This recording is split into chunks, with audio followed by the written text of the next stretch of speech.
Give me coffee in the morning, gotta have the coffee. Wake me up, shake me up, dip me back on pussy. One sip, two sips, and I'm feeling so alive. Coffee in the morning, it's the best way to survive.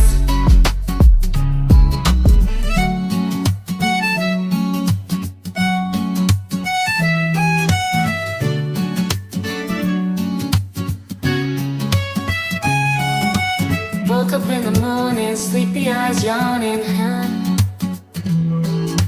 Jumped out of bed, started the day, opened the curtains.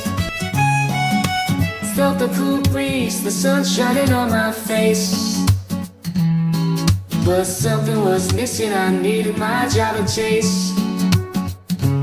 Give me coffee in the morning, give me coffee in the morning, gotta have the coffee. Wake me up, shake me up, dip me back on pussy. One sip, two sips, and I'm feeling so alive.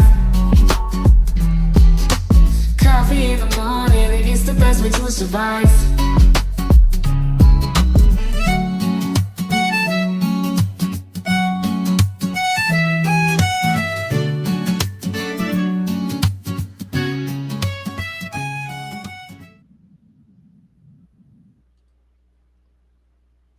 Good morning. Good morning. Welcome to Friday. I hope it's Friday. Let me double check. Y'all know me. It is Friday. Yay. I got it right. It's been a long week, kind of. So, welcome in, everybody. Good morning. The usual, grab your whatever your vice might be in the mornings, your coffee, your tea, your whiskey. No judgment here. We don't care. Bottle of water. I woke up in the middle of the night craving water, guys. I must have been a little dehydrated. So I got up and got that bottle of water and I drank every bit of it, I think. I might have a tiny bit left over there.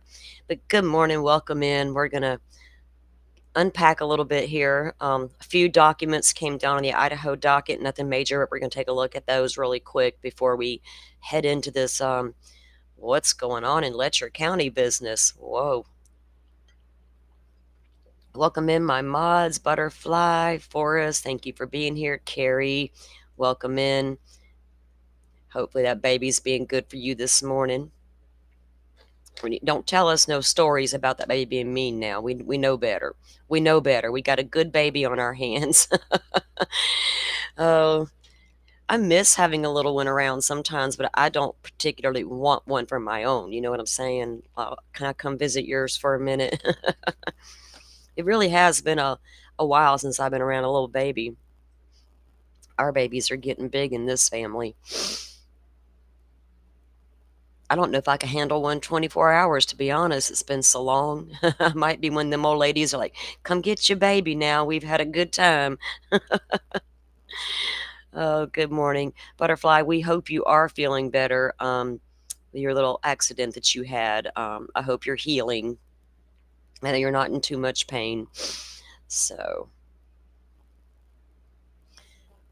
I went to bed early last night. I didn't see a lot going on in them YouTube streets, so I don't know what's been out there. He's good this morning. It's a good to have a good morning baby, right? And not a little cranky morning baby. It's so funny when my oldest three were little, two of them dark 30, they were out like a light. One was like a little night owl. She's like, I'm not going to sleep. What is that?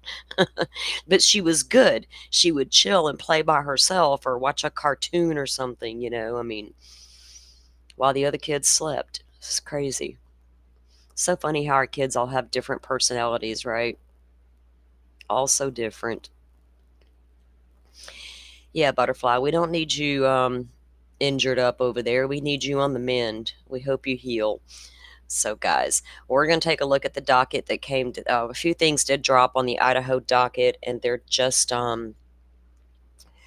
judgment orders against Brian Koberger. I don't know how they expect him to pay it, if he's going to work it off in license plates that he makes. I don't know how much money you can earn in prison. I'm sure it's not a ton. Usually it goes on your books because where else you're going to spend it, right? Well, on your little secret cell phones you buy and stuff like that. But and if Idaho has laws against him writing like books, Maybe they should let him write a book and then all the profits go to the victim's restitution. I don't know how they would. I don't know. I don't know how they would work that out. I don't got no dog in that hunt. So let's take a look at this information that came down. He's sweet and perfect in the mornings. That's good, Carrie. A good happy baby is always a good thing.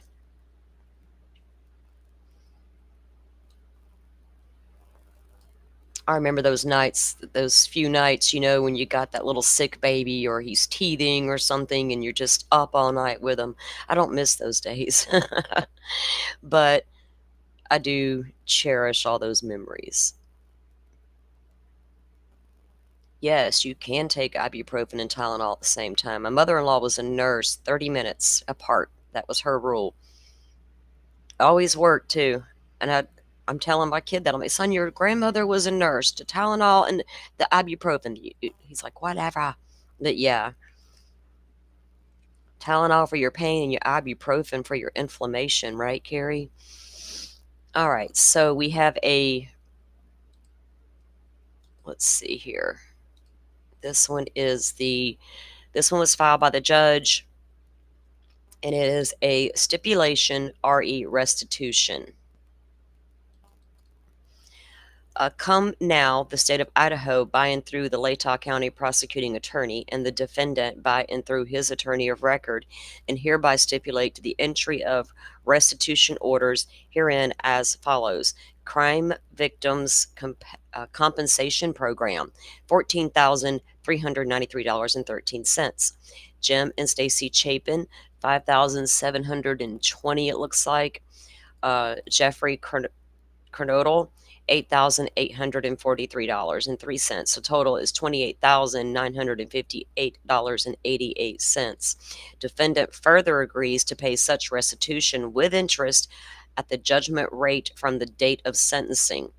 I don't know how he's supposed to pay that, but I don't disagree with it, right? Okay, let's take a look at this one.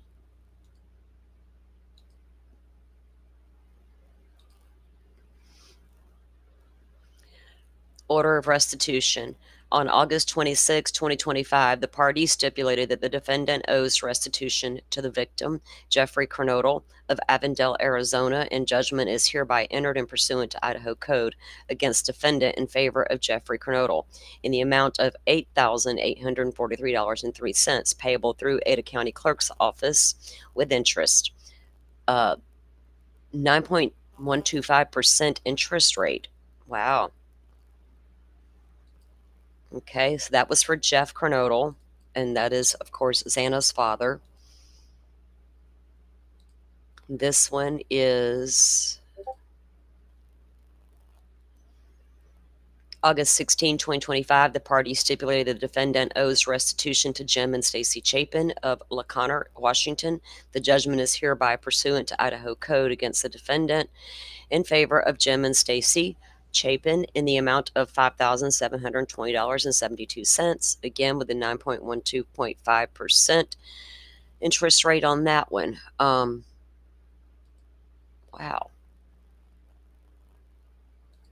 This one is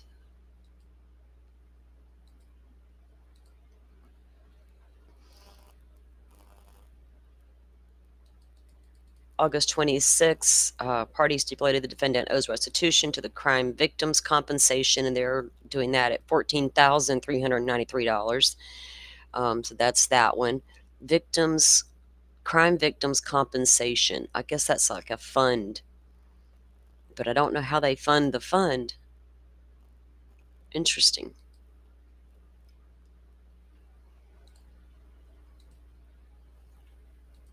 Okay, this one. On July 23rd, the court found the above defendant owes a civil fine to the victim, Steve Gonzalez and or Christy Gonzalez of Rathdrum, Idaho. Their judgment was entered in the amount of $5,000 with the same interest rate applicable to that as well. Does it give him a time limit on when he can pay this stuff back? I mean, he's not going anywhere. I mean,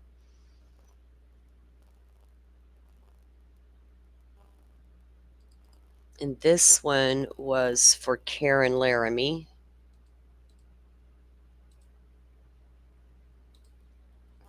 And her judgment was only in the amount of $2,500, which I don't understand, but I don't get the differences in the amounts. Isn't that strange? How do you put a dollar amount on what their suffering was, that what the judgment is? Because it's different for each one of them, I've noticed, so it's kind of weird. I'm not sure what to make about that.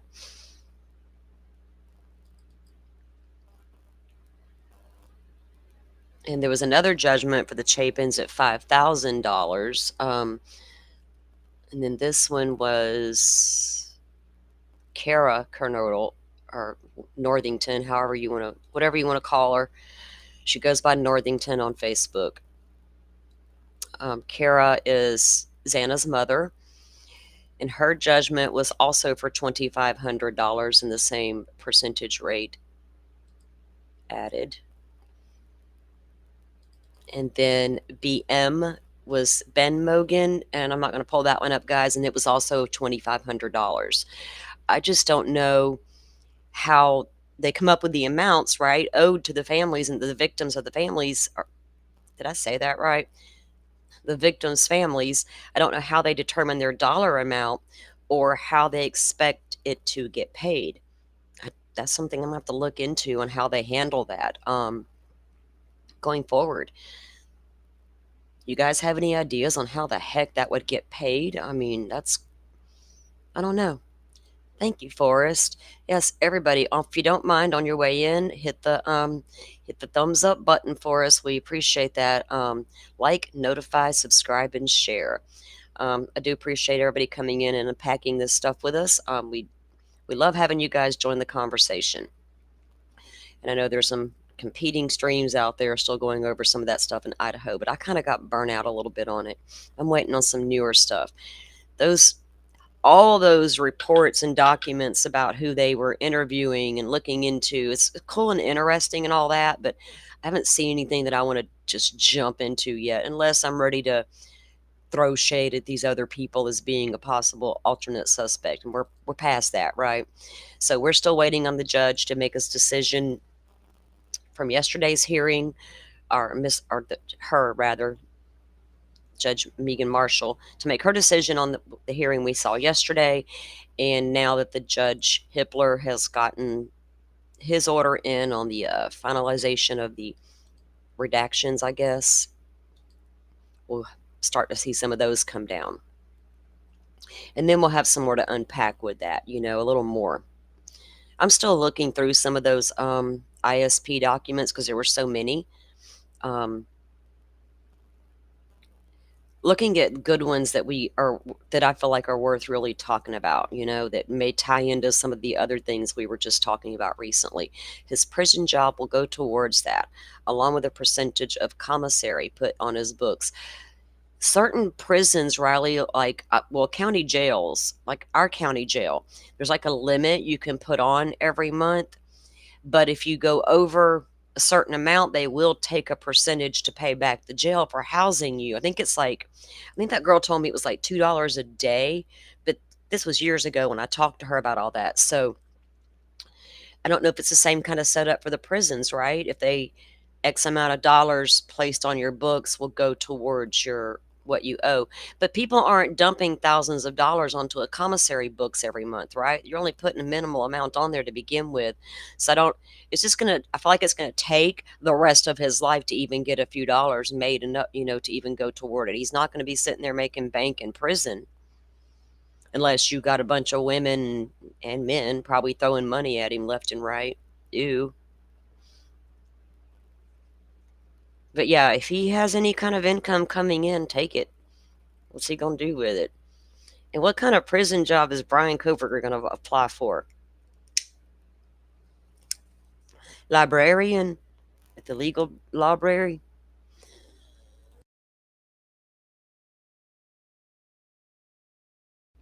He's not going to want the average job, but cleaning the toilets and sleeping and mopping and serving trays. He's going to be like, no, I can't do that. put me to work in the law library where I matter. Speaking of Brian Koberger, some more photos had dropped. Well, a few more photos from around the crime scene area, and I grabbed a couple. Look, y'all. Y'all know who that is, right? That's Murphy. Poor guy.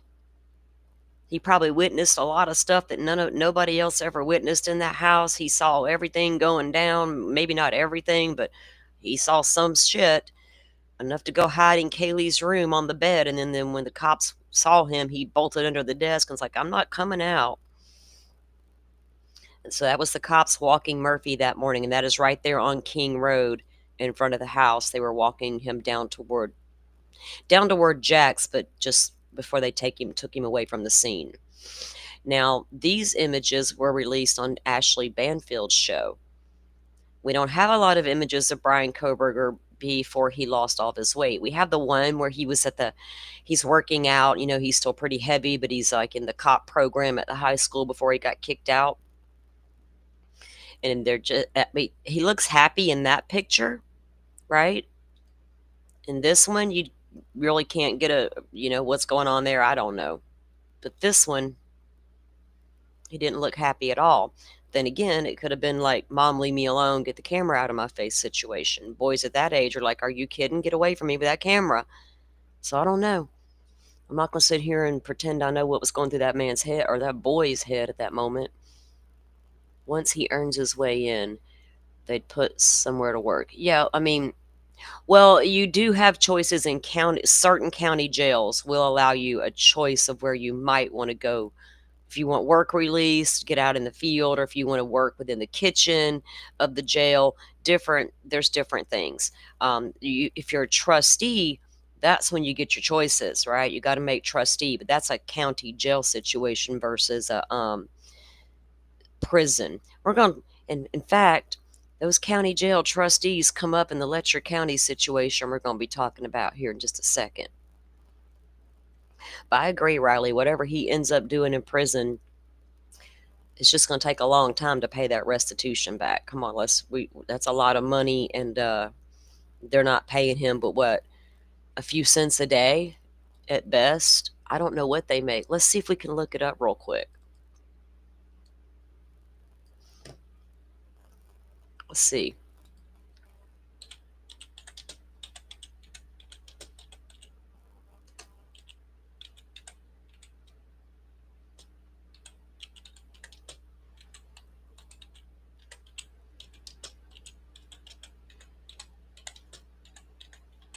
If I should put it specific to Idaho, let's see if anything will come up.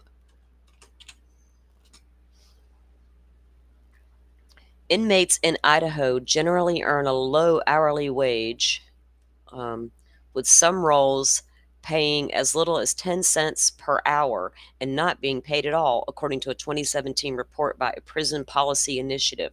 Inmates are paid for certain jobs, but the amount depends on the type of job, with institutional labor detail work like grounds maintenance often being unpaid. Well, 2017 report from Prison Policy Initiative indicated the minimum wage for prison job in Idaho was 10 cents per hour. Inmates who perform institutional labor, such as maintaining prison grounds, parking areas, are often unpaid for their work.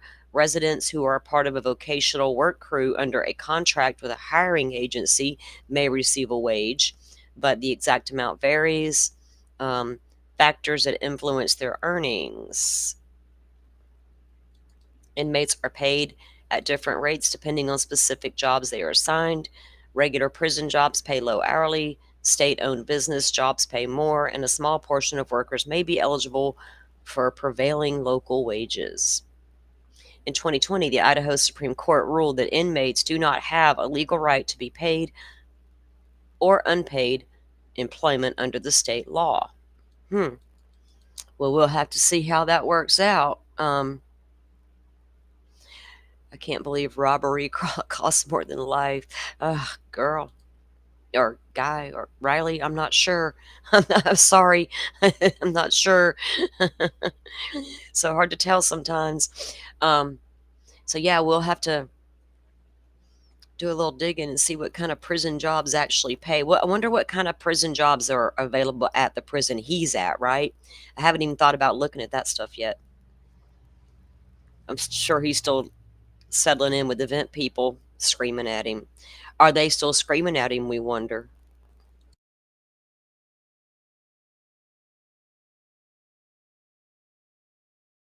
Will we get any more leaked videos of him in the prison listening to the vent people cleaning his damn crock?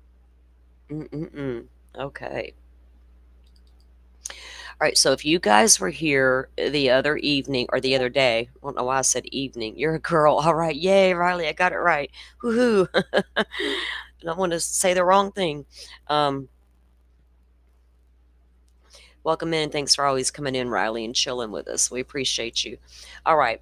Um, so if you guys were here the other day when we were looking at what Brian Enton interviewed a couple people there from Letcher County, talking about what was going on inside that jail. We're going to get a little recap on that in just a moment. Okay, thanks, Butterfly. I'll check.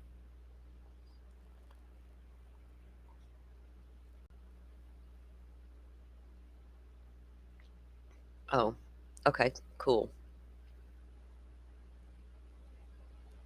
To receive compensation, several criteria must be met. The crime must have occurred in Idaho for a specific date and reported to a law enforcement within a certain time frame. Unless there's documented good cause. The family and victim must cooperate with law enforcement, and the claim must be filed within a year. Payout determinations are based on the offender's conviction or ability to pay. I don't know. We'll have to see how he gets paid, and he's gonna be like, "Damn, I'm working, and I ain't even getting any money on my books." I wonder what he likes to eat up there in the prison. Dolphin and I were looking at all the prison options at where he's at, and vegan stuff, and how you can send them extra packages of meals and you can order them a special meal. Hell, I didn't know they changed it up at my local jail, and I can do the same for somebody who goes to jail. I can really legit order you up like a special meal. It might get there within a week. Like, what? You know it can't be that darn special. It's in a jail. Gourmet meals. But they looked quite tasty on the prison. I mean, I'm sure if you're in prison, it would be better than what they'd normally serve you. Right, so Joy, you'd be more concerned when those vent people go silent, right? That's when you better watch that back. It just got real quiet. It's like when the kids are in the house running amok and you're doing your thing and you hear them at all time. If you're a mama, you got it one ear on the kids at all time. The minute them kids go silent, mama knows something's up. One of them little monsters is doing something they shouldn't, and the rest is standing there watching. And nobody's come to tell yet. Lord, the joys of raising multiple children. Like, it just got real quiet in my house, and I'm all of a sudden scared. It was fine when y'all were all running around screaming. It's when you go silent, mama gets nervous. What's them babies doing in that bedroom or wherever they're playing? All right. Let me pull this up. This is not anything. This is just kind of shade a little bit. Let's, where did I put it? Oh, I know where I put it.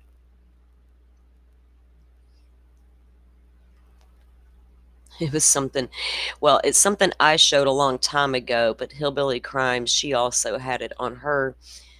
Because I went and kind of trolled her a little bit this morning looking for something particular, but I found, then I remembered this, and I was like, oh yeah, I forgot about that. Okay. We heard in the beginning, this case pertained to the sheriff's daughter. He was trying to call his daughter. She didn't answer. He grabbed the judge's phone. He calls. She answers. That wasn't who he was calling, turns out, the sheriff. And the allegation was something was going on between the judge and the daughter, and that's what this whole thing was about. Turns out that was wrong, too. But interestingly enough, Mickey and his daughter had a couple of videos uploaded to their Facebook page. Let's take a look at it. It's kind of like cringe. It's like, oh, Mickey. Oh, Mickey. Mickey, Mickey, Mickey. What was you doing, sir? Okay.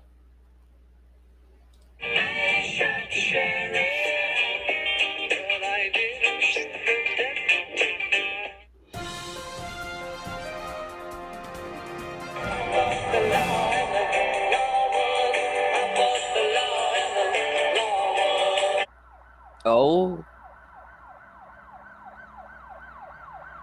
Oh, Mickey, you're so fine. You're so fine. You blow my mind. Hey, Mickey. To play a little in a second, but I want to play a little bit of her. Wow. It was crazy. Um, oh no, your youngest. How old's your youngest daughter, Carrie? She's like, the mama, the baby. I don't need to play with the baby. Guys, that was a little crazy, that Mickey Stein stuff. I mean, it's some of the things that are coming to light that were going on in the town are super crazy. It makes you wonder how far all of that really did go. So we're going to take a look. But we took a look the other day at what Brian Enton did with the interviews. And we're going to recap that.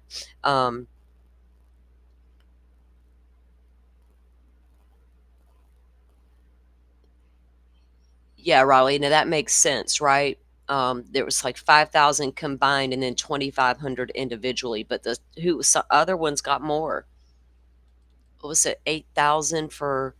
Hang on, let me look again. Hang on, guys. It says, which one was it? Was it this one? So I wonder if Jim and Stacy's were a little more because of Ethan's siblings, right?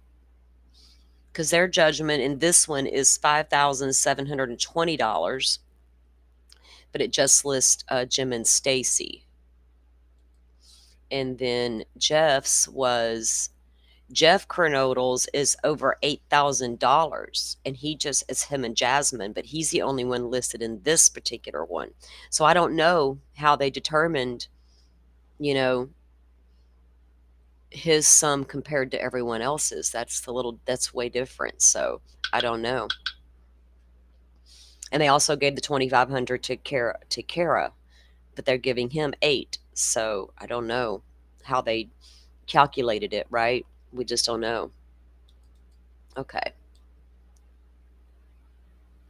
But we will certainly keep an eye on that docket as things continue to come down. I don't know how long it will take the judge to, well, actually, they had 14 days, I think, or 7 days left to get their updated redactions in. The judge got rules, like, I need to know specifics about these witnesses you want redacted and all that. So, well, I know that 20 years ago, it cost 10 grand to bury my child. $10,000. It's expensive to bury someone, no matter how you want to do it or what your preferences are, right?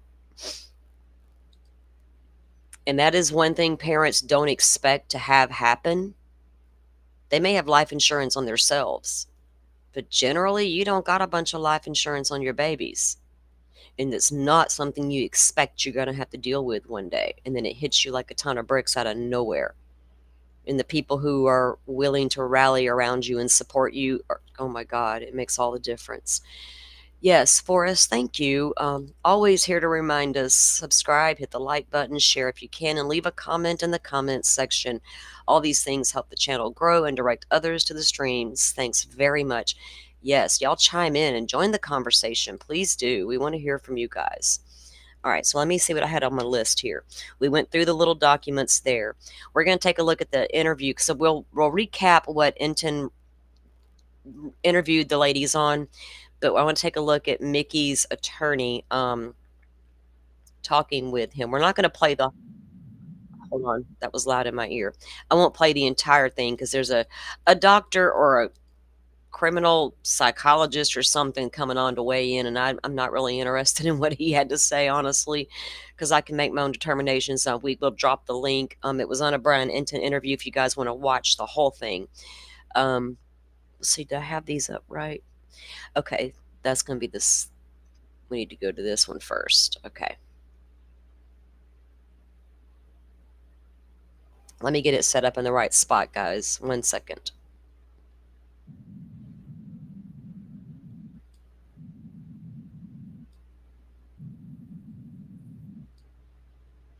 And we're going to take a look at the video again of the shooting, because we got a full video of what was going on in the chambers before Mickey walked in and did what Mickey did. And we're going to take a look at that.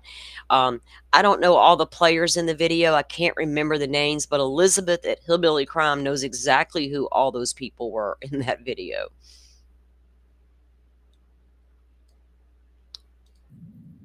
Okay, let me get this up.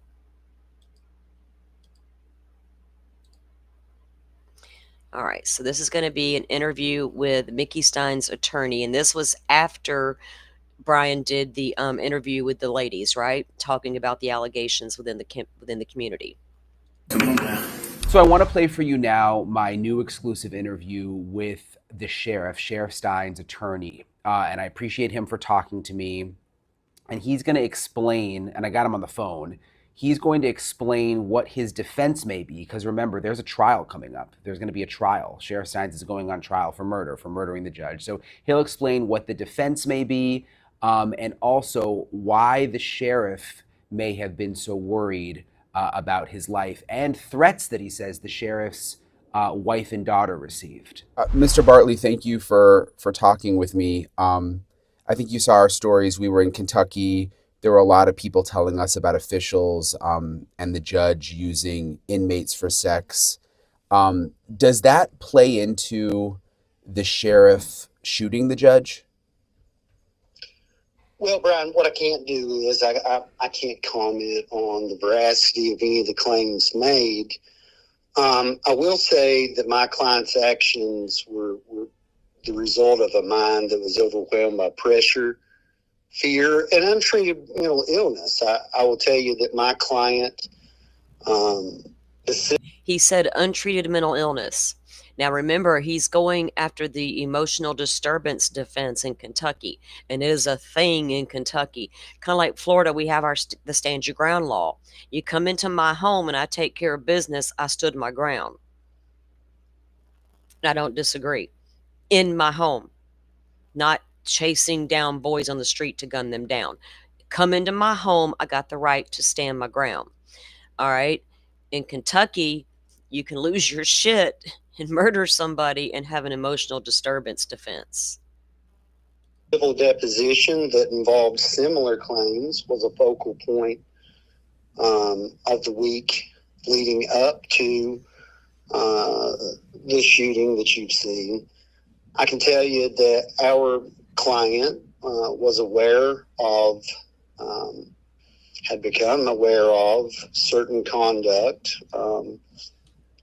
We believe that there was a network of power that was concerned with what would come out in the civil suit. We believe that our client began to feel powerless, isolated, and trapped. We believe that he felt that there were threats made against the well-being of his wife and his daughter. And so the revelations that have come out, again, I cannot speak to those. I don't have any involvement in those claims in terms of, having investigated them. But I will say that the lack of an independent investigation into these claims underscores the feelings of isolation that we believe our client felt.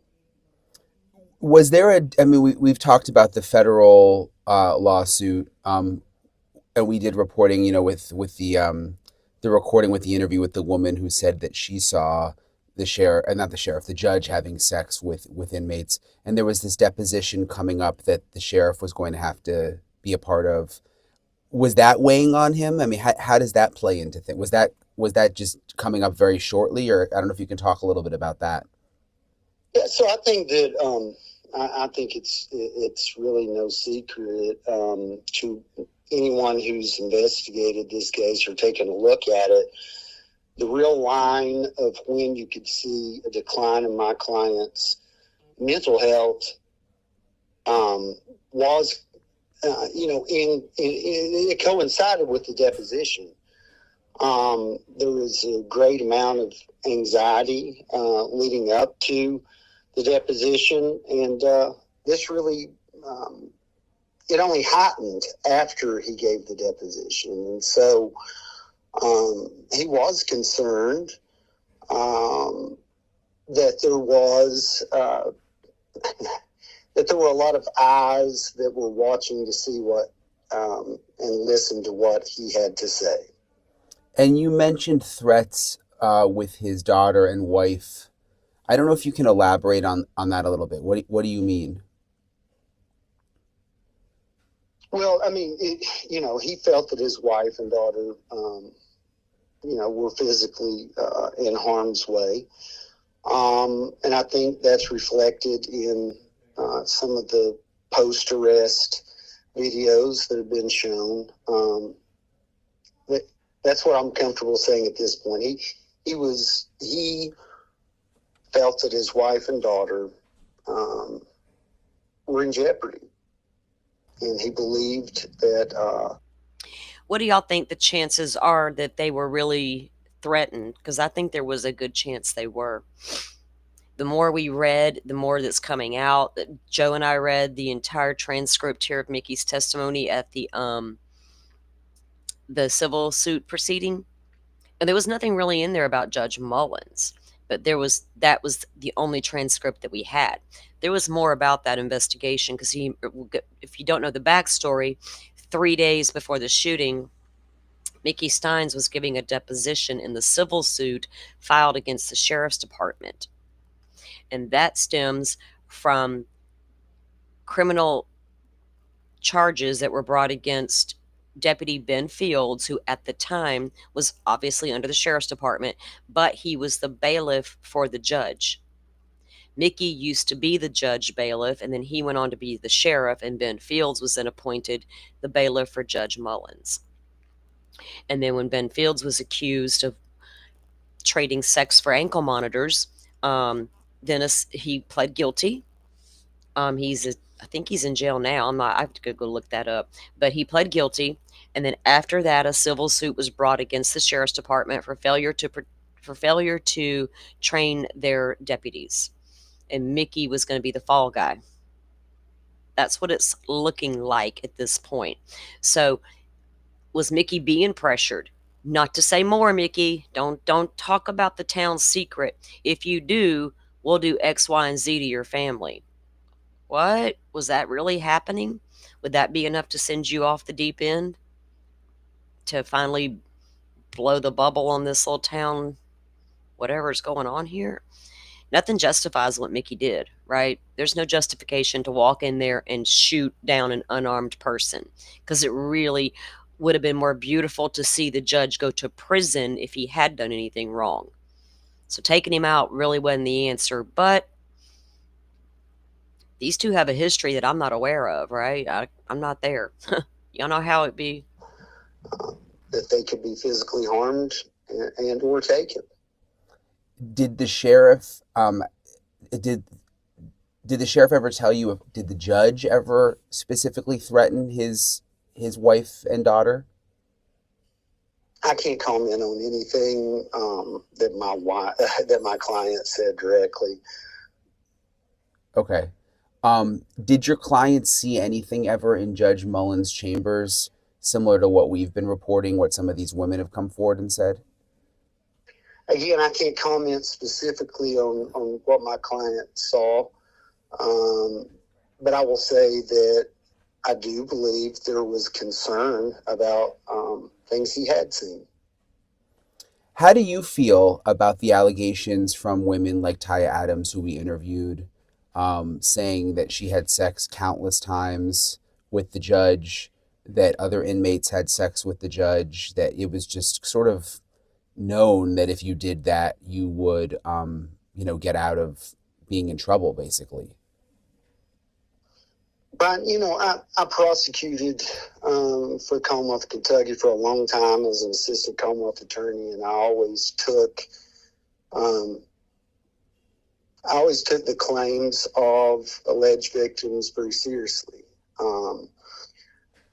I have no idea about the veracity of each of these individual claims, but I will say that I am concerned why we don't see an independent body of investigators looking into those claims. But again, that's that is that's in some ways outside of this case, in many ways outside of this case. But should they be investigated? I think definitely, and someone should take a look at this. I mean, there's a lot of things being said. There's a lot of things that we know did happen. That's how we have a video in the judge's chambers, right? Is because as a result of a civil suit and a criminal prosecution that involved that area. Now, as to what occurred and what specifically did or did not happen, I think until somebody investigates that, and somebody that does it in an unbiased manner, then we don't know. But I do think, again, that underscores the lack of that independent investigation. Again, underscores the feeling of isolation that even the sheriff of a county can feel. So, so I do think that someone should investigate it and get to the bottom of it. I'm just thinking about, if the allegations are true that this, sex ring, whatever you want to call it, was at such high levels. Is the sheriff at all worried, or are you at all worried about his safety now while he's incarcerated?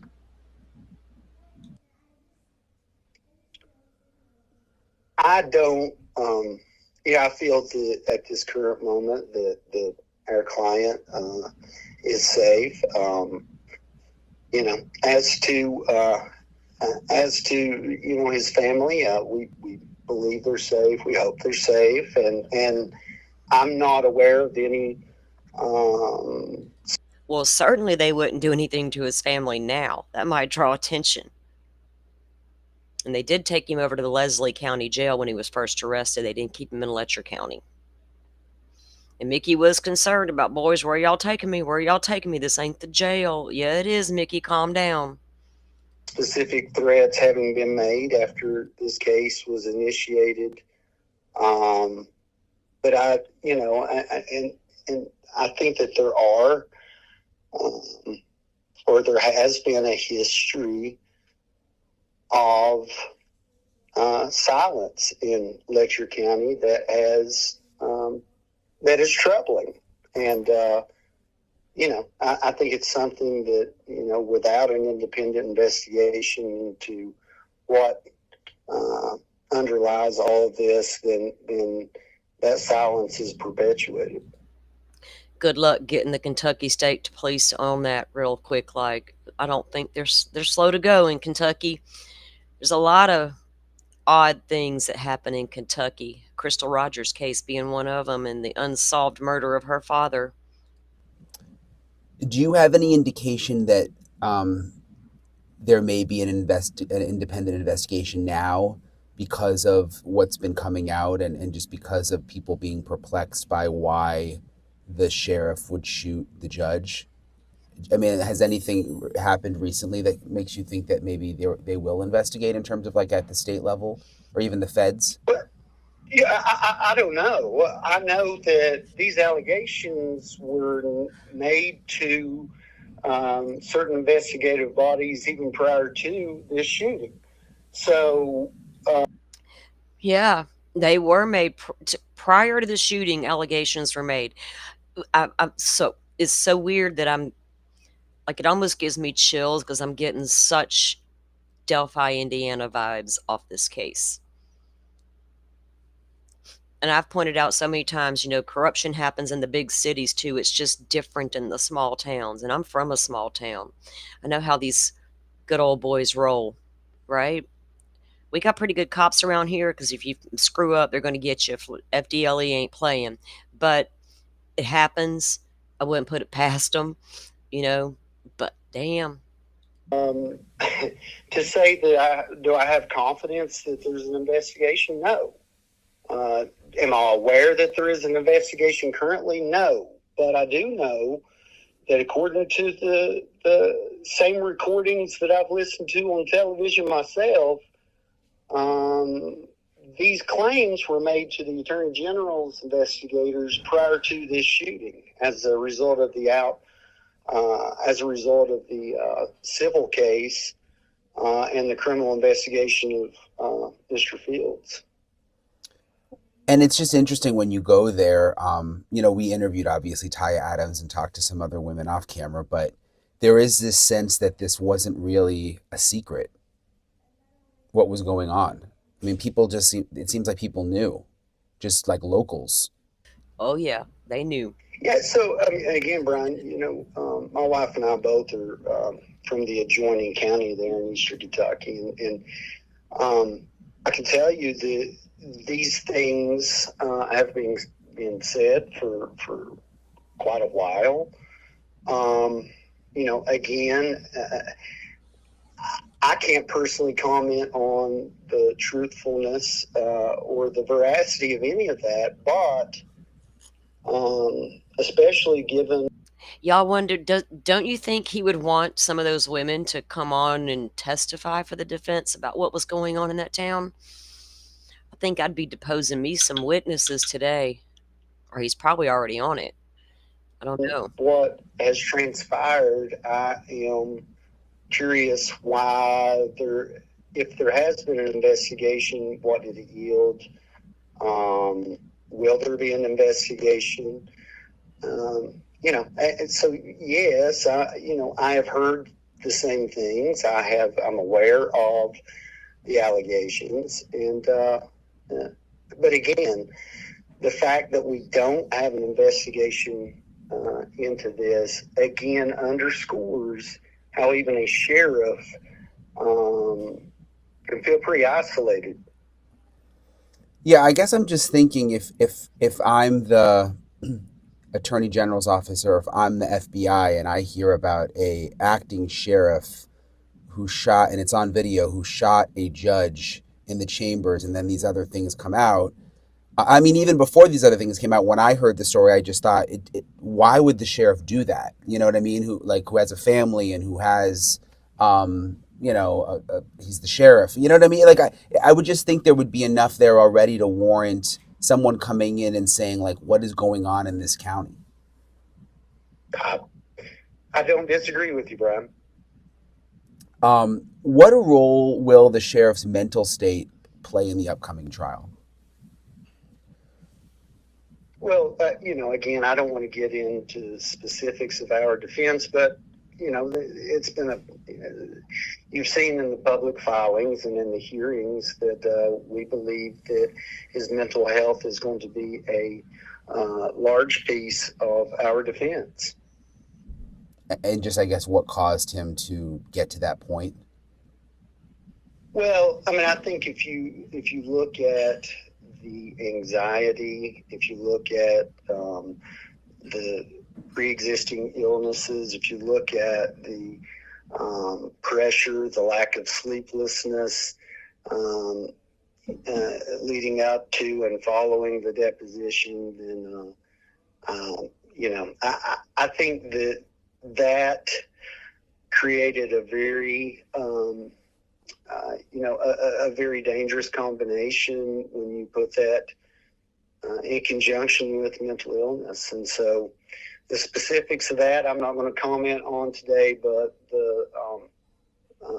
we're very confident that we will be able to demonstrate that there was a mental disease or defect, and that he wasn't able to appreciate the criminality of his actions. He wasn't able to appreciate the criminality of his actions. God, that's scary. Was he's a sheriff? I don't know how I feel about that. You knew, dude. You was just getting rid of the problem. I don't, there was a better way to solve it, Mickey.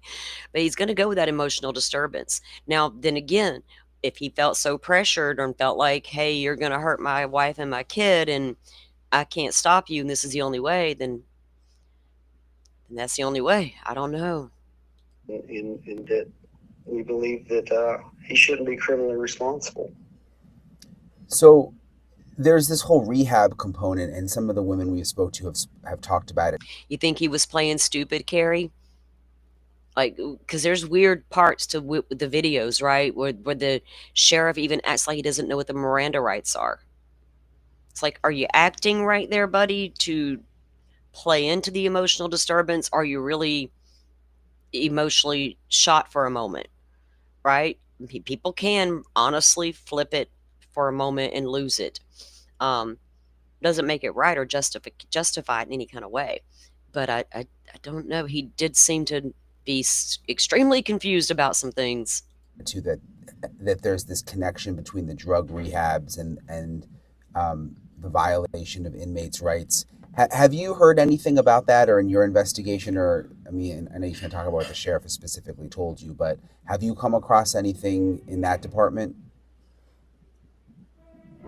Yeah, at this point, I can't really get into that. I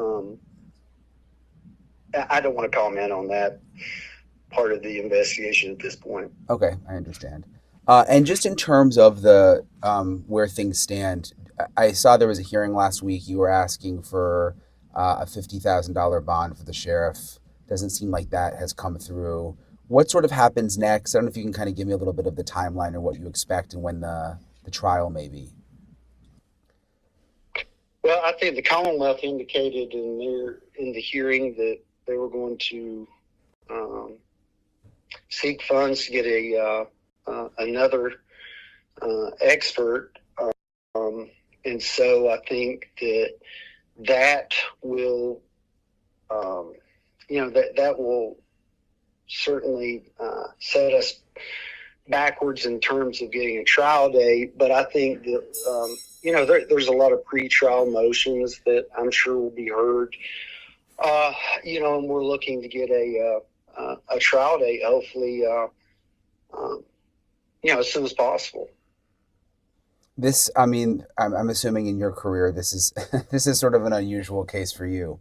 I mean, it's an unusual case for everybody following it, but this must be interesting. Just sort of you said you're from the neighboring county, just sort of on a personal level, it must be sort of an interesting one. Well, I think that it's an unfortunate one. I think that the people of Eastern Kentucky are extremely, in the majority of these folks in Eastern Kentucky are fine folks. They are extremely resilient. But I do believe that there has been a history at times of corruption in certain areas. And I think that, you hope that if anything from a tragedy like this, you would hope that it gives an opportunity to shine light on how we got here. So I'm definitely going to stay on this story, you guys. I mean, there's more to shine the light on how we got here. I wonder what kind of experts the prosecution's trying to hire now.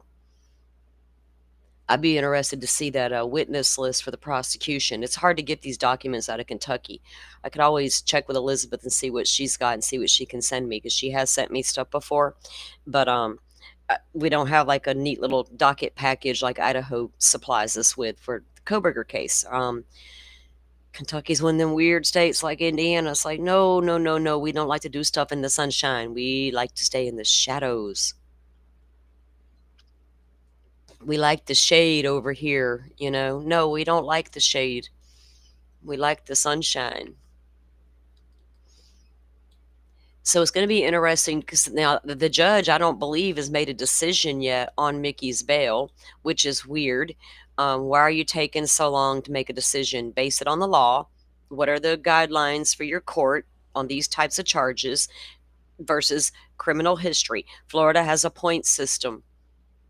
If you meet a certain amount of points and it's your fifth arrest, you're heading to prison regardless. You got too many points racked up against you. Right?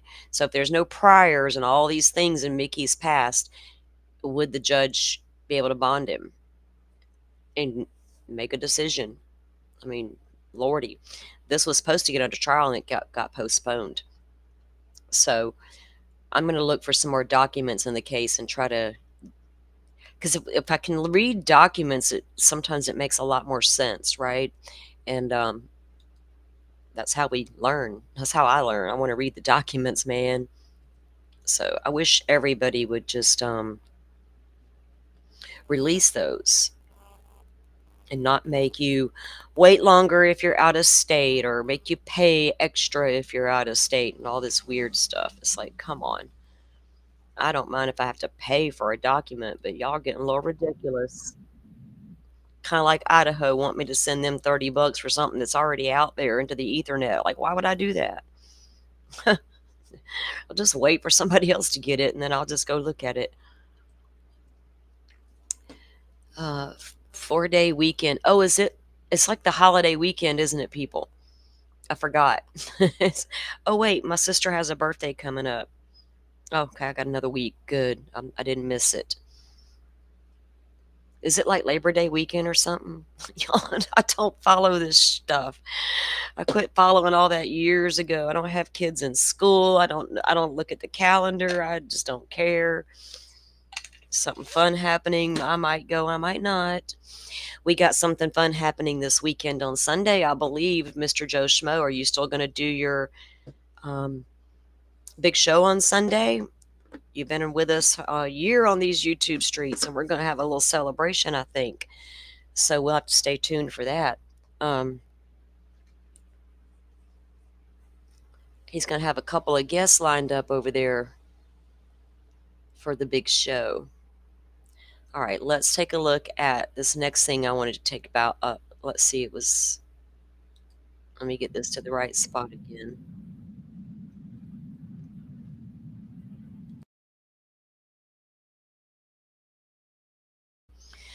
Oh, Betsy, honey, you can have your fall. I don't mind fall, but I know that right after fall is over, that dreadful winter is coming, and I'm that Florida girl.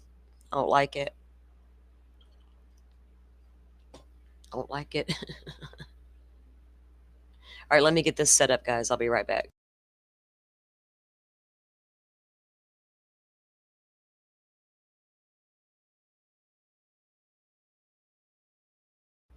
Okay, this is going to be a little bit of a recap on what Enton did with that interview with the girl who was who worked at the jail. Remember, she said she was employed there and she was responsible for like doing the meals and just working as a jailer inside the jail. And she talked about how when Ben Fields got arrested and came to the jail, he was immediately made trustee and was given special privileges. Excuse me, why is that happening? You were just charged with trading sex for ankle monitors. Like, so why are you getting a big ass TV in a little private room at the jail? Oh, and your cigarettes are still there too, by the way. What? A lot of interesting things, and I'm going to tell you why I'm telling you about this again, but I want to play a little in a second, but I want to play a little bit of her interview if you didn't catch it. How long did you work there? About 3.5 months. Okay. Yes. And what was your job? Deputy jailer. And what I was one of the guards. One of the guards, so in with all the Taking inmates. care of the inmates and stuff like that, helping give out trays, meds, watches. There's a lot of times I was in the booth, just different things. When did you realize that something strange was going on at the jail? When Ben Fields came in and became an automatic trustee. That was what had made my eyes go, oh, wow, okay, so our systems aren't how they're supposed to be, not even in our guidelines. It confused me because, you know, most times in jail, when somebody comes into jail, you're there for a while, and then there's the process of if you want to become a trustee, which is one of the inmates where they get to do special jobs like helping prepare the food or going out on work release. You have to apply for that. You have to ask for it. You have to show that you have the initiative to want to do it. And Ben Fields, from first day stepping into our jail, was a automatic trustee. Special treatment. It was awful. We have 2 solitaries that is beside the ice box where they keep all these supplies, feminine products, pops, stuff like that, which is supposed to be a one-man cell. At some points there's 2 or 3 people in there, but there was 2 men that was in that cell that had gotten moved, so that way Ben Fields could be moved into that cell. He got a brand new bed. He got a brand new flat screen TV. A brand new bed and a brand new flat screen TV. Why? I think they let him out of the jail cell, Carrie, to walk into the break room where his cigarettes were kept. That's what she's going to say. Let's move out these inmates and let's move Ben in here. Oh, by the way, get him a new bed. Where'd they get the bed from?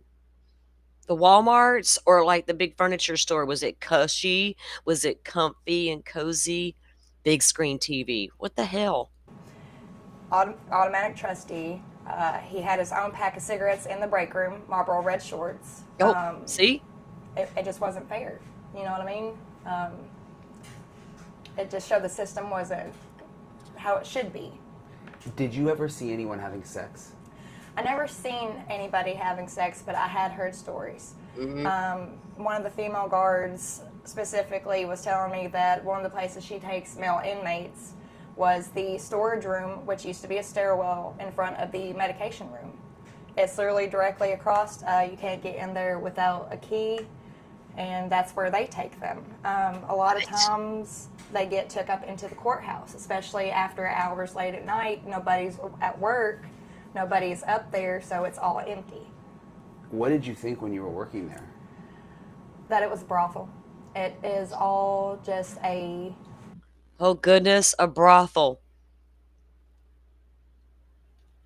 Now, we heard the other lady, well, we're going to take a look at her. So we saw Brian also interview of one of the victims, right? Alleged, made allegations. Court TV also interviewed her after Brian. We're going to look at that in a second. And boy, the whole town damn well probably knew. It's all a brothel between all the employees sleeping with each other and sleeping with the inmates. The employees are sleeping with each other. They're also sleeping with all the inmates. I wonder, there were no cameras in the jail at the time, Betsy. And for some reason, after the sex scandal come out in the Ben Fields case, that he was taking these women to the judge's chambers to have sex with them in exchange for their ankle monitors.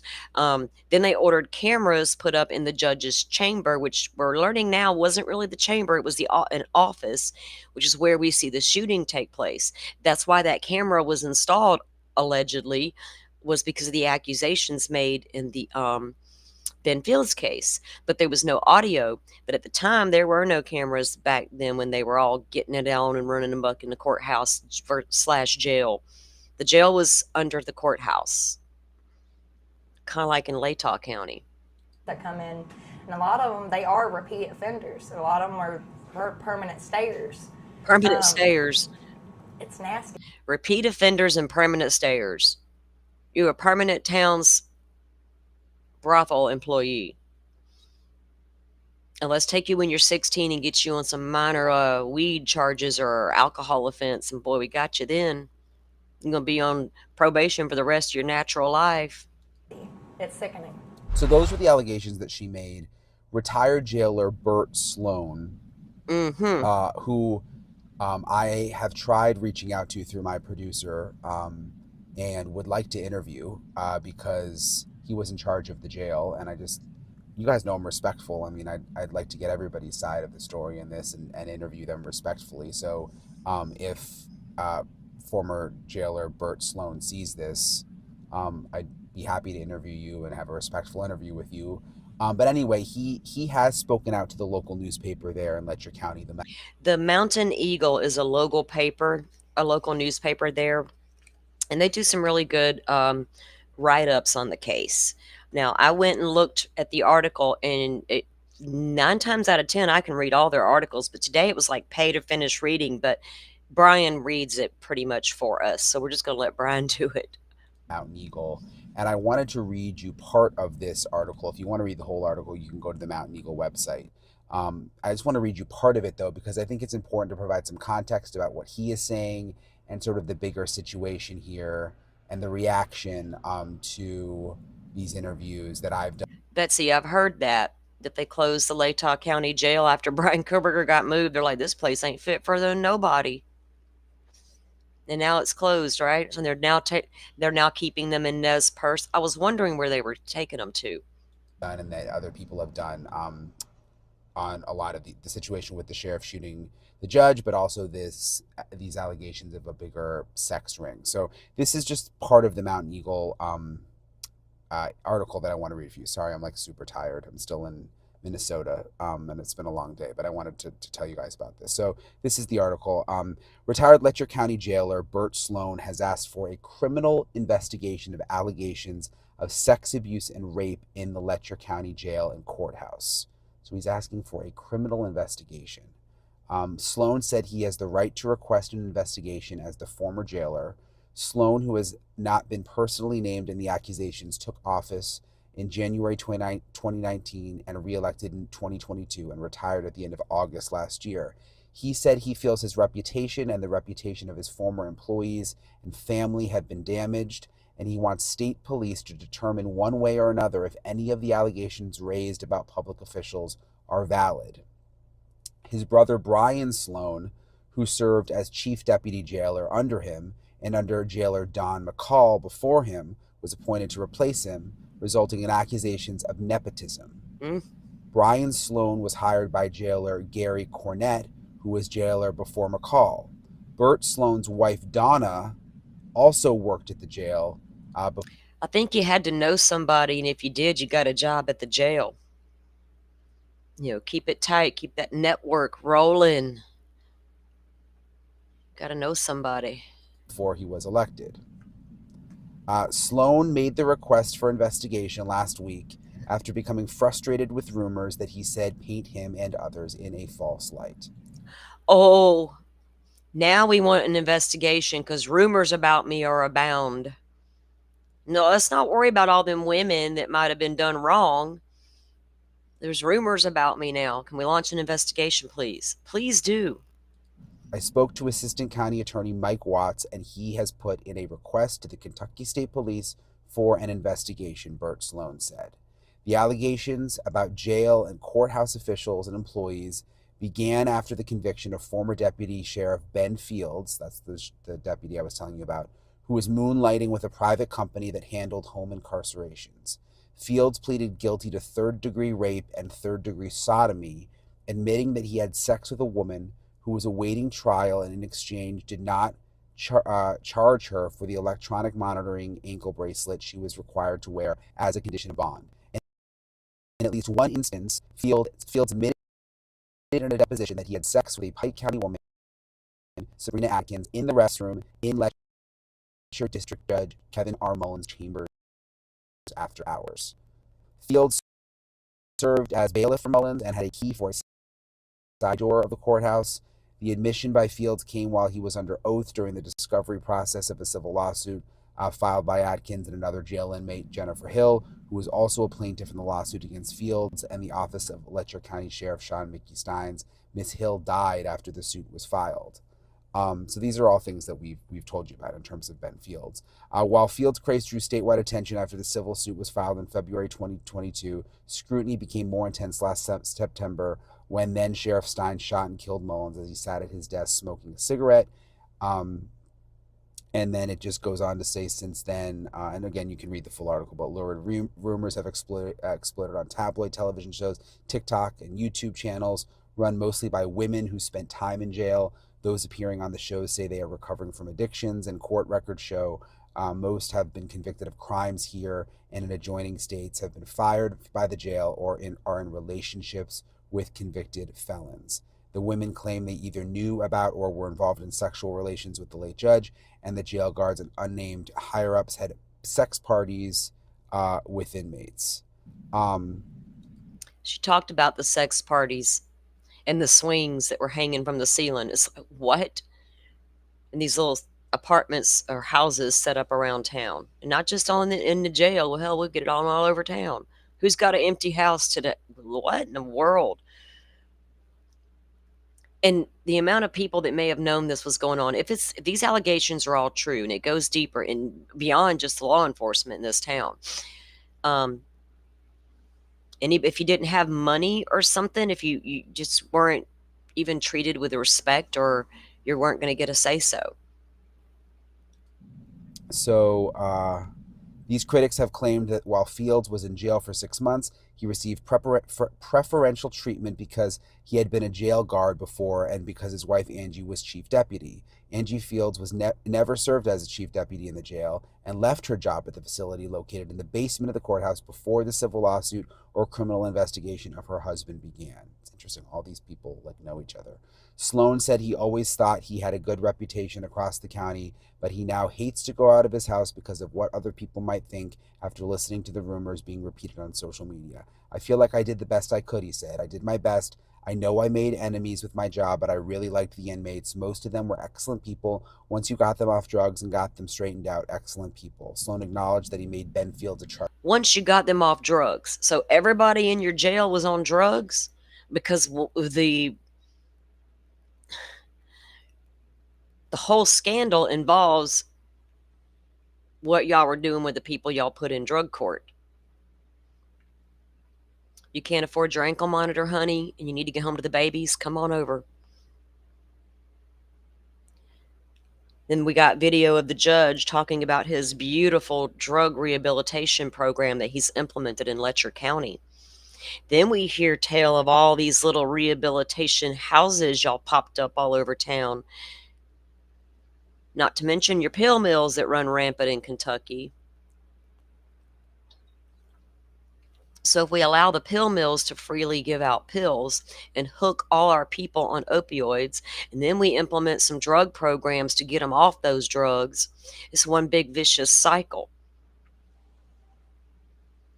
And then, turns out our drug program isn't that great after all. We're just trading sex for favors. We're keeping them hooked on the drugs that we're supplying through the pill mills. Really? Because I got more questions. Trustee. So he did say that he made Ben Fields a trustee, which you remember in the jailer who I interviewed, or the former jailer, that's what she was saying.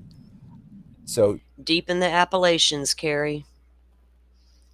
And thank you, Appalachian Mountains, because you allow clear quartz crystal to run downstream all the way to the Gulf of Mexico and deposit on my beautiful beach. And then I get to go out there and walk on clear quartz crystal and get the ultimate grounding. Sloan acknowledged that he made Ben Fields a trustee during his time there, but said there were other trustees and they all had the same privileges. And again, if you want to read more of the article, that's only part of it. You can go check out the newspaper there, the Mountain Eagle. So hopefully Bert Sloan will okay, so maybe Bert will get an investigation. Maybe Bert was blinded and didn't know what was happening in town. Did he just turn a blind eye and pretend he didn't see it? Did he not know at all? Did they not bring everybody in, right? He's too Christian. He's too straight up. He can't be a part of this, but he can. What in the world is going on in this town? I just don't know. Let me make this a little... Okay. Yeah, fire them all of them. Because what these allegations these women are making, and it shouldn't be ignored just because they have a past, right? I'm not saying the judge did or knew anything.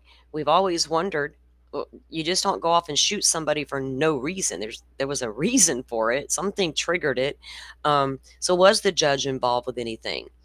There's people that want to go hard to defend the judge, and I get that, because what Mickey did was not the right remedy here. But If you got a bunch of women being abused by the system on purpose for these purposes, that's a huge problem. I don't care what town you're from, what side of the law you want to be on, it's wrong.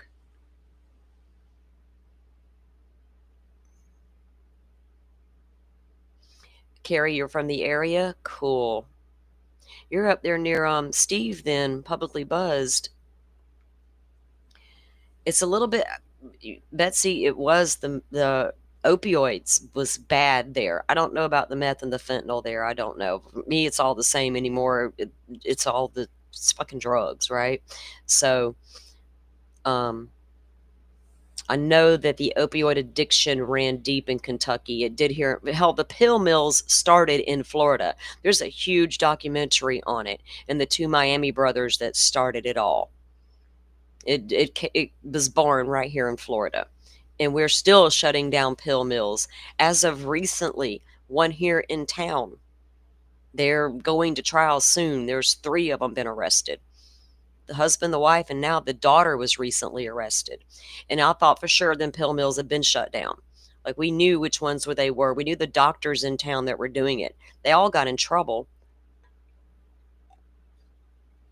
I think so, Betsy. I think people are dangerously, unfortunately, are doing that, I guess.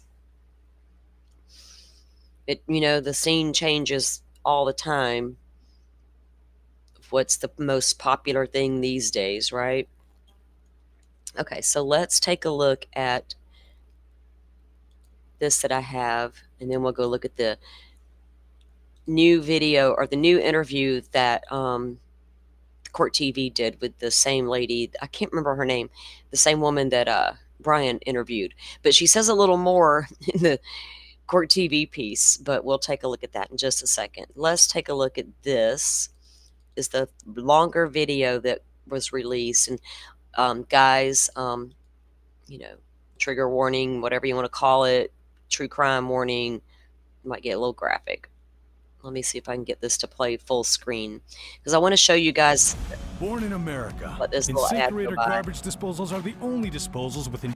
If you guys haven't seen the video of him of what happened that day, you're going to see it now, but there was more that came out of that video. Heck, we got video of Mickey walking out of the courthouse after the crime was committed. We got videos of the judge and his little entourage leaving the place. They all had lunch that day. Another thing about that case, Mickey had lunch with the judge before this happened. Okay, so here, there's no sound. Like I said, the camera was installed, and the judge is sitting there chilling, smoking a cigarette, talking to his colleagues from the jail, and here comes Mickey. I believe the guy in the hat, if I'm not mistaken, Elizabeth says he's the town preacher. She can correct me if I'm wrong. If anybody knows the difference in the chat, let me know, but I'm almost positive that's who she identified him as. And he works as also, I think he's got a hand in the drug program. So I don't know.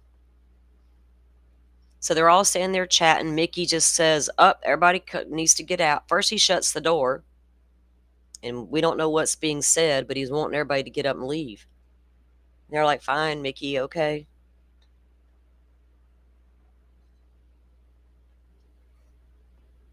There was some more before this, I think, with a few other people that had left the room, and then it picks up here. The preacher is in the hat. Thank you, Teresia. I thought so.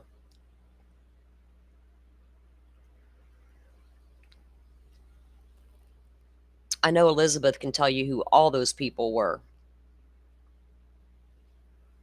And Elizabeth's from Hillbilly Crime Guys. They got it sped up right here, obviously. And remember, see, the phone is laying there on the desk. And I think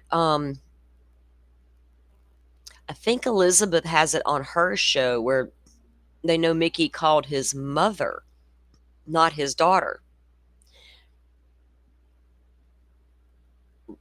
People have zoomed in on the screen. You can see the person. It's not his daughter on that phone. And then there was no answer, apparently. Well, we first were told he was trying to call his daughter, no answer. So he gets the judge's phone and makes the call, and she answers. But we don't know who Mickey called from the judge's phone yet. See, he pulls out his weapon. Sit your ass back down. What? Okay, Mickey, calm down. He locks the door.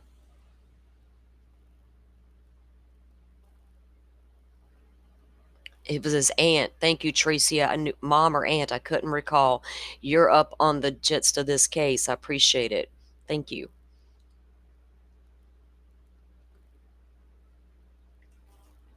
Like the judge is like, does he think that Mickey would actually do it? I didn't realize they had it all blurred out, guys. Um, is Mickey a part of this mess or the whistleblower? Well, Betsy, don't know yet, but according to the allegations that some of the women have made, Mickey wasn't a part of it. So maybe he is just the whistleblower, right? If he knew, but nothing was done until I think threats may have been starting to be made against his family. Because Mickey's like, I got to talk or I'm going down for this, and I'm not doing that. Is that what happened? What level of knowledge did Mickey have is what we all want to know at this point, because it's still unclear. That's why I wish we could get some more documents and get the motions that have been filed. So I'm going to work on getting some of those documents. Did nobody hear that gun going off multiple times? Like nobody has walked into that room yet. And then when they go to other footage where Mickey just walks right out the front door of the courthouse, takes a left and walks around the building, people still don't realize what he had just done, that he did it.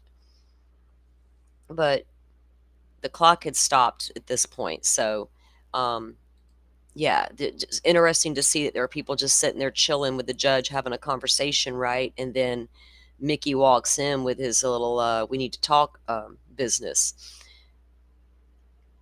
Tracia believes that Mickey knew what was going on but didn't actually do anything to the women. I agree. How could he have not known at some point, right? Especially if it was so prevalent in the town the way these women are describing. So I have a hard time believing he didn't know anything, right? It sounds like it, Tracy. I agree. Because this one woman's going to call Mickey her hero. Ugh, like, yikes. But okay, she knows more than we do. So let's pull that interview up and take a look at that.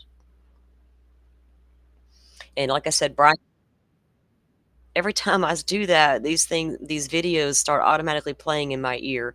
It's so loud. So Brian Enton did interview this woman, but then Court TV did as well. Let me get it to the right spot here with her, because there's other stuff thrown in the mix we don't need to see. Let me get to the beginning of her interview.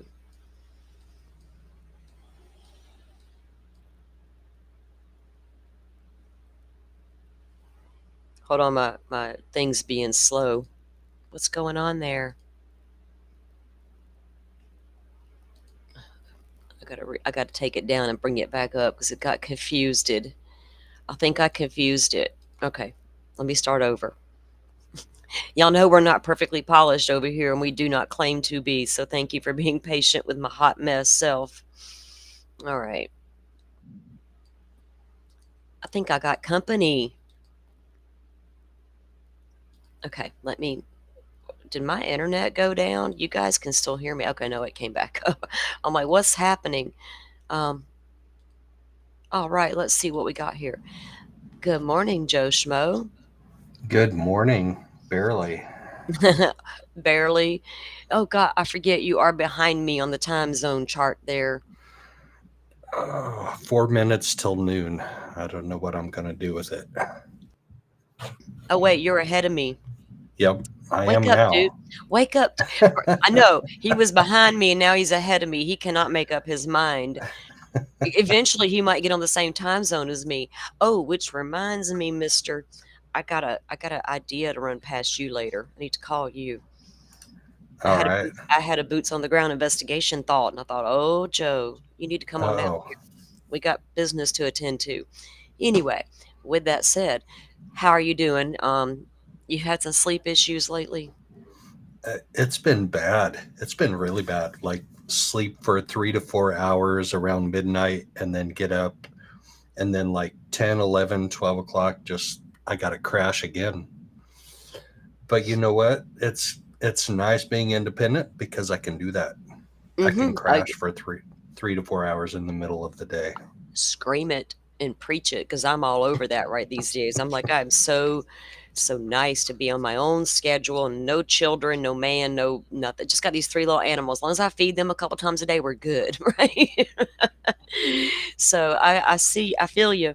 I'm loving it that I can just eat when I feel like it, sleep when I feel like it. It's what it is, right? I don't have to say it's 3 a.m. I got to be up by 6 to get ready for work. I'm enjoying it. So, but I hope your sleep does improve, because it sucks not to get good sleep, man. It does, man. It catches up with you. Like it affects all the areas of your life if you don't get good sleep. Like your energy level just all of a sudden magically just goes whoosh. We sound like Jen Soto needing good sleep. Oh my God. We're not going to call it that anymore. We just need sleep. Yeah. Sometimes we just need sleep.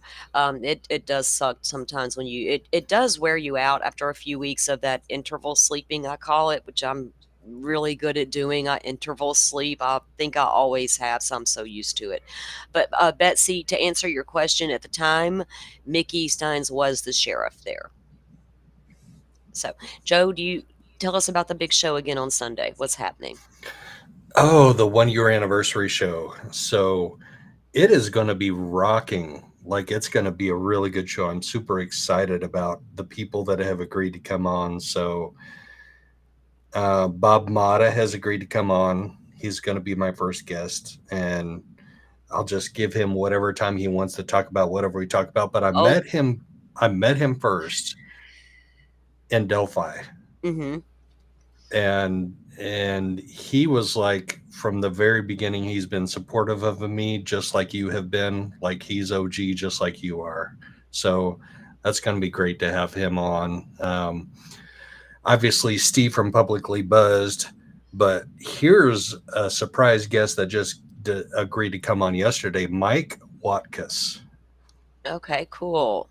Mike Watkus was a reporter, a television reporter for A Current Affair back in the 90s. Yeah. He was in Brentwood when they found the bodies of Nicole and Ron. I was alive and well and thriving in the 90s. I remember all of that coverage. I remember him. So he's OG true crime reporter. Mm-hmm. Like, He really is. And he has been so open and like willing to give his time. So I'm really pleased about that. But also, you did an interview with him, right? I did, yes. Yeah. He was on my channel a couple of weeks ago. Mm-hmm. Yeah. Yep.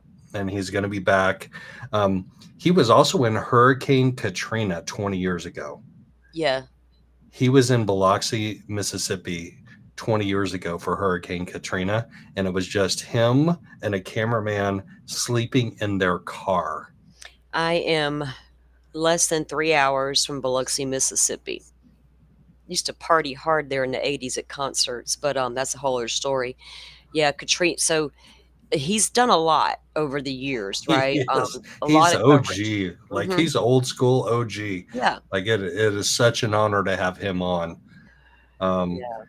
And then Steve from Publicly Buzzed, and Megan and Kresha and Tom Evans and Tosh. So we're going to have on 2 jurors from Lori Daybell's trial. So Tosh is from her first trial in Phoenix in April, and Tom is obviously from her Idaho trial, and he's written a couple of books. He's working on his 3rd.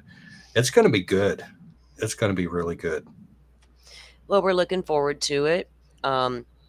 I will be there for sure. I didn't do anything like that for my 1 year. It passed, and I didn't even realize it. I was like, oh yeah, I've been on here a year now. So that was a few months back. Or I don't even know how long it's back. Been. Yeah, I looked back and guess who was my first co-host for my first show? You'll never guess. Who? It was you. It was me. It was you. It was me. I remember. it's been a wild ride. You've done a lot over the past year, so we're looking forward to joining you for that for sure. Do you have a time set up yet, or do we have a show set up?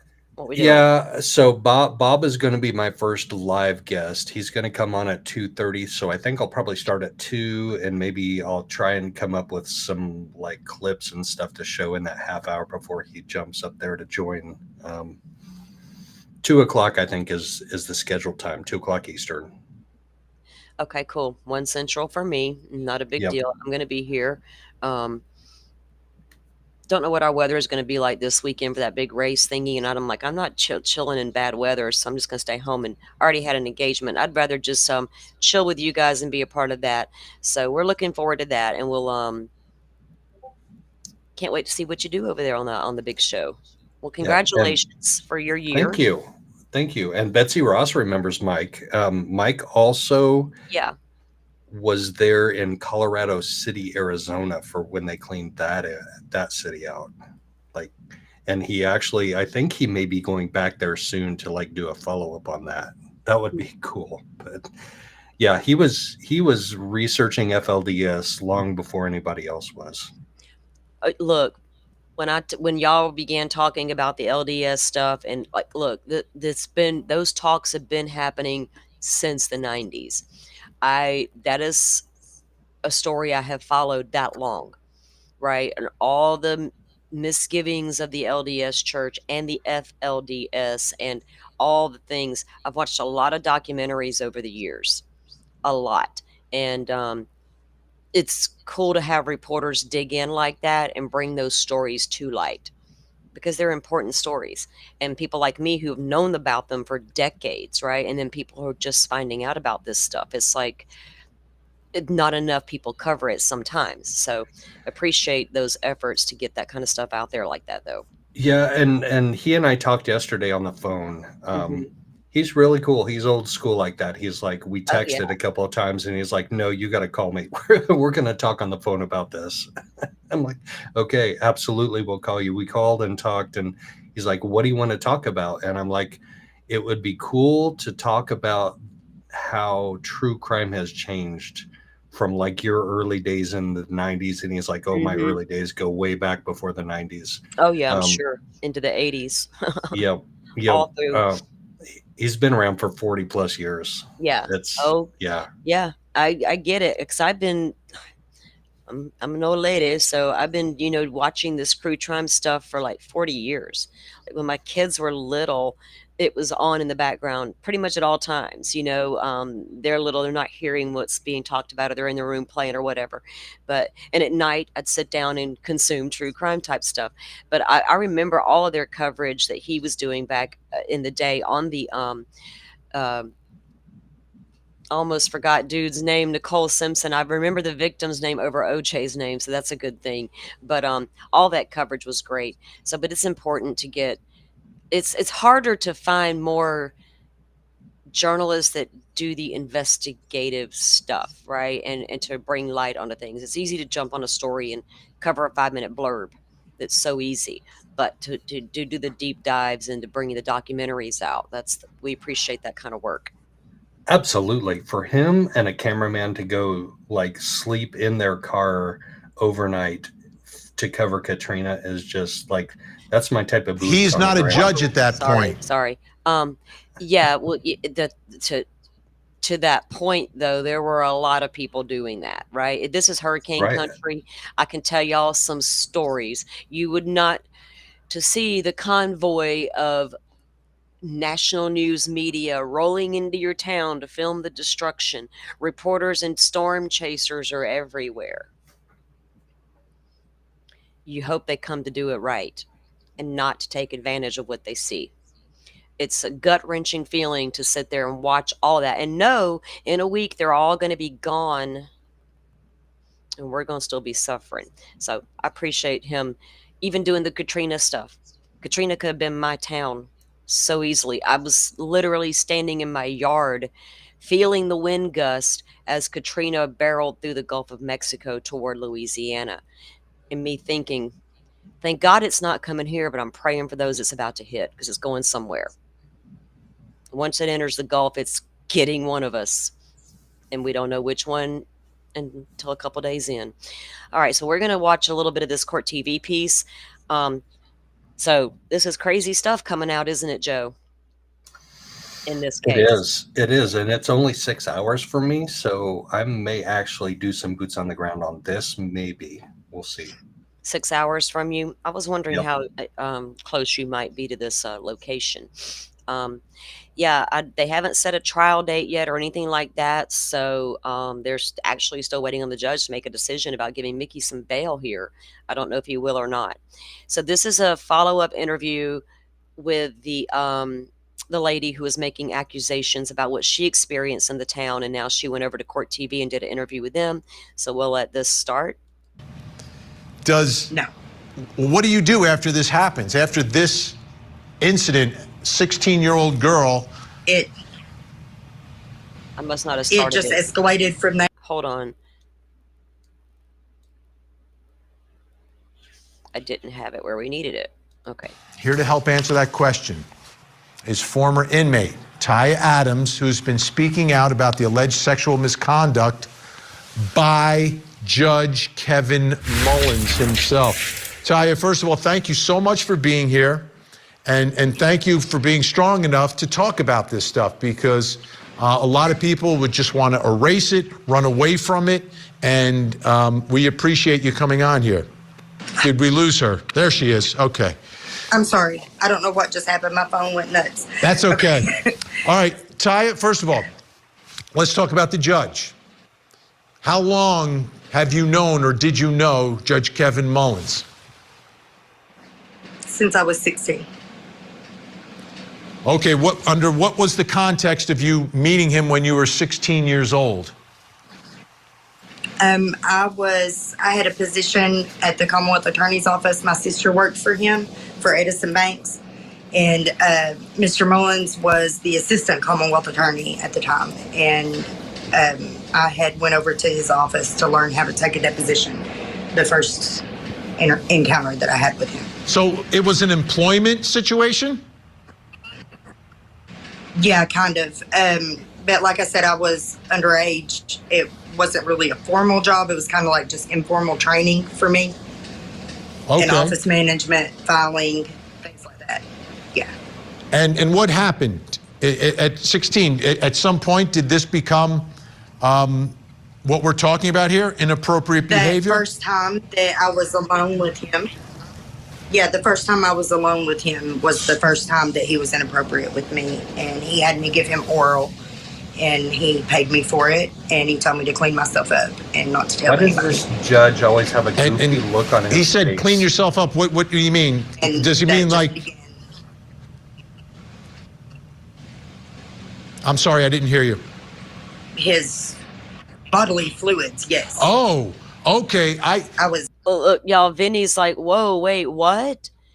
Vinny, I was a little surprised when he wasn't catching on. Is she talking about the deputy, or is she talking about the judge here? The judge. At the time, he was the assistant Commonwealth Attorney. Holy shit. And she's 16 years old. Oh my gosh. So then he throws money at her and tells her to clean herself up, and Vinny's confused about what that meant, so she had to freaking explain it. I guess he's never had a Monica Lewinsky moment. I couldn't help myself. You went Sorry. there. That's messed up. All right. Yeah. So yeah, Joe. He's always got a goofy look on his face, though. Like, I know. just looking at him like y'all can trust me. No, I can't. Right, Trees. Vinny's in the dark. He's like, oh, well, Vinny has obviously never had that Monica Lewinsky experience. Or not that he will admit on television. For sure, right? No intern's going to fall out of the closet there. Oh, boy. Oh, Vinny. There, I had my top down. Wow. He's like, wow. And how old are you at this? Clean yourself up. How old are you at this time? I was 16. Okay. So he's not a judge at that point. Tracy, I've seen images of the judge's wife. She didn't look that young. His daughter's grown. Huh.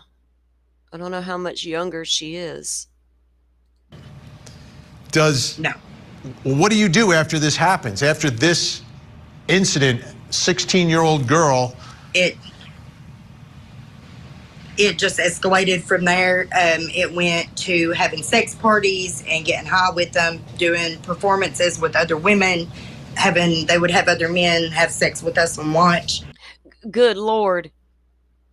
It's not enough to do it, but we're going to watch while y'all do it. The whole town's watching each other do this. I'm not sure that, well, no, there's no, I don't even mean to say I'm not sure. I am positive me watching other people get it on is not something I think I would enjoy. You know what though? What? You do? Small town, no. Small town Midwest is way more perverted than the rest of the country wants to think. I know personally.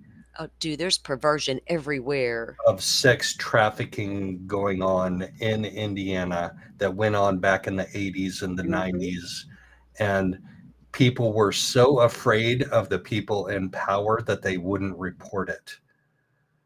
Like they would make the girls sign in blood an oath that they wouldn't ever tell anybody. And then they would just like abuse the heck out of them. I know Sign it, blood and oath, a blood oath. Yes. Odinist? No, not Odinist. Just, okay. You had me worried. No, not at least not that I know of. Well, I'm sorry. If they're signing something in blood, there's something going on.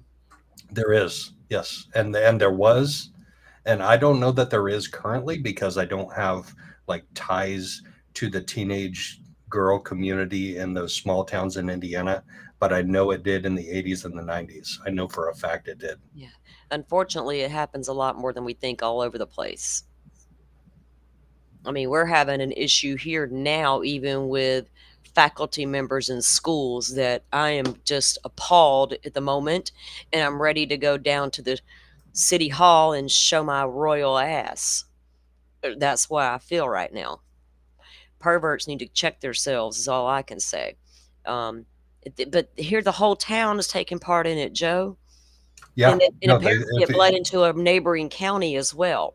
If you get the cops and the justice system involved in it, then it's all going to be covered up. 100%. Oh, exactly. It's gonna be covered up until somebody like this lady comes forward and says what she's saying right now. And then that's so brave of her to do it. Like it is.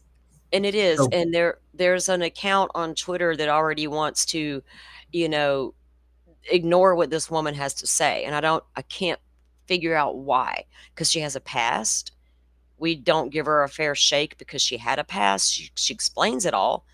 I can't say I don't believe this woman. Why would you make all this up and come out and put all this light on yourself, right? And she's not part of a civil suit. She's not trying to gain anything from it. So there was a women's federal prison close to me recently shut down because of the rape ring the correctional workers and wardens were subjecting women to. All sorts of levels of law enforcement were involved in it. That's not uncommon in prisons, is it?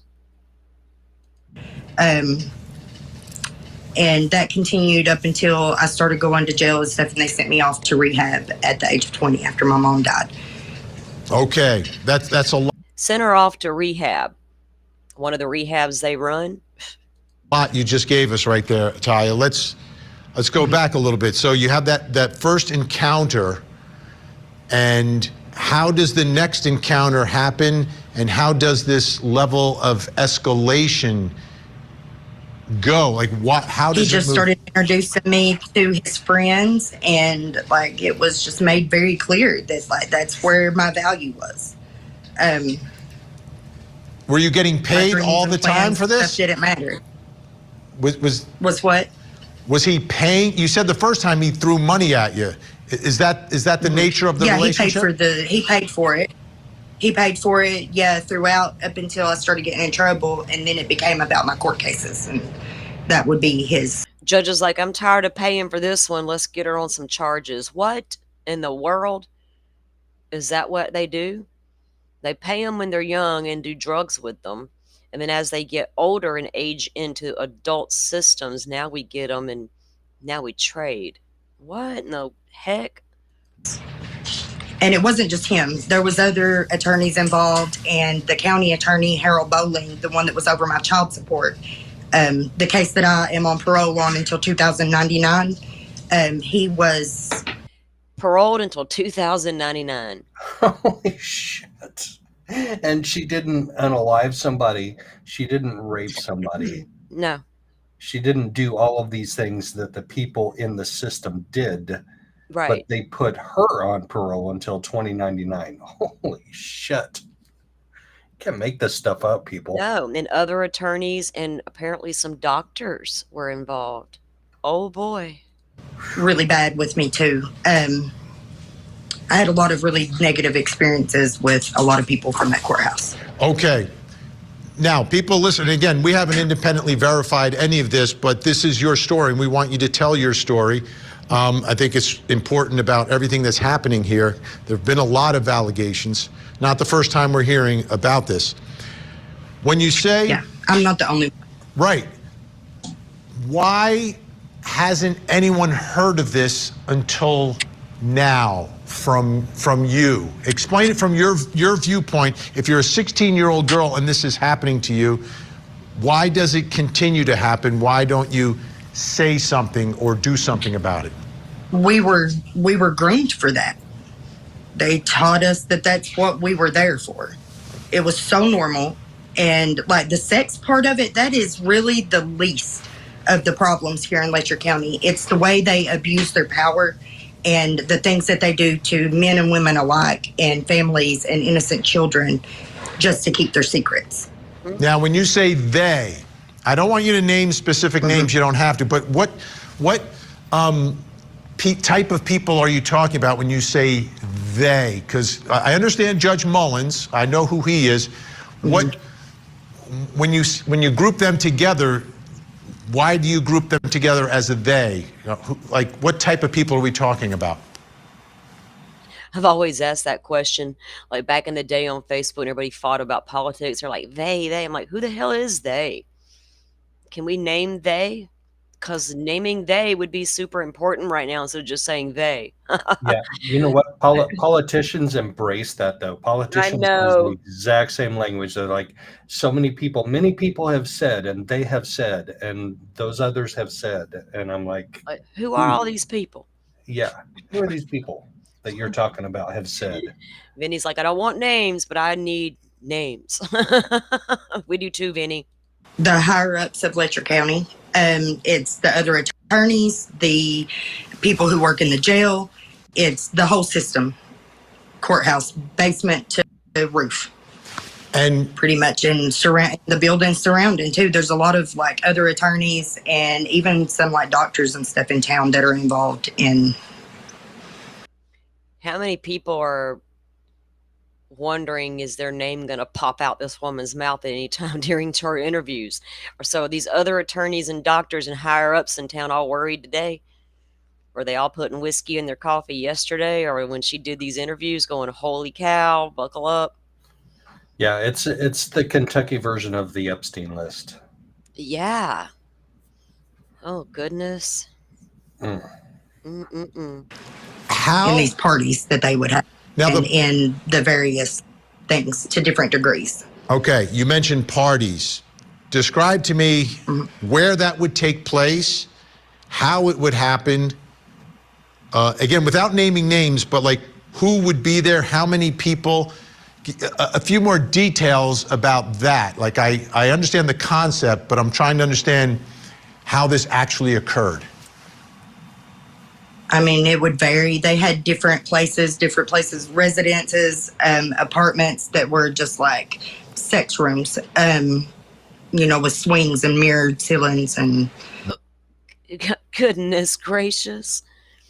Well, buddy, how many houses you own in town you rent out? Judge, I got about 7. Hell, can we have one for our parties? What in the world? Where are these locations and who owned them? That's what I want to know too. Like, my mind just goes into a million questions. Whoa. Things like that. Is this all There's more than one of those. Is this all in town? This is all done? No, and in surrounding counties too. Other places as well. Now, Yeah.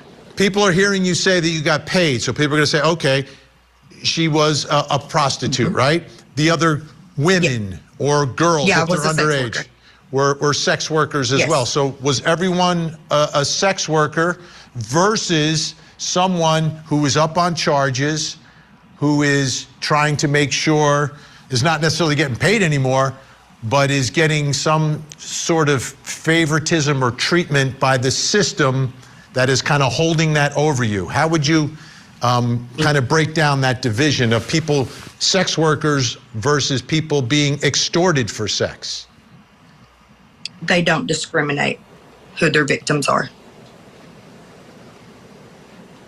Now, who knew about this? If you get into it, then they get you whenever they get you for something minor and pull you into it.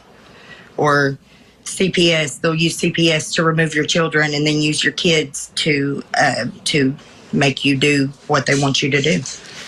So what you're saying, what you're alleging here is that it goes beyond the drug court program, right? Where people who are unfortunately addicted to drugs and they're trying to get treatment and maybe getting out on ankle monitors, et cetera. It's not just the drug court. You're saying it's a wider spread problem here? Yes, and they would they use the ARC program as well, and they have people that would like come out and get people to relapse. Like, this is all documented; it's already proven that they've been doing this for a long time to set people up and get them back in trouble with their probation and parole and stuff. And then we just recently found out that they've been extending people's parole sentences even after your time is served out. They're extending your parole indefinitely. And drug court is a sentence in and of itself.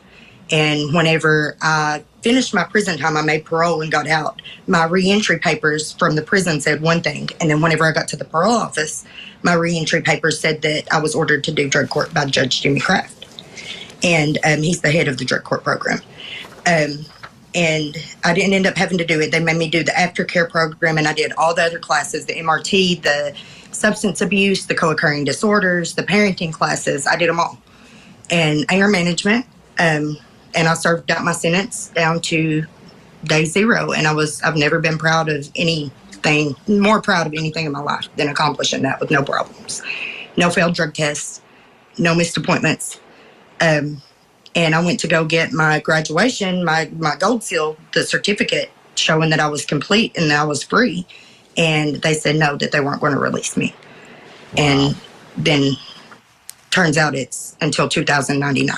Wow. All right. And there are other people, many other people that are being held on the exact same thing who have served their sentences out too. All right.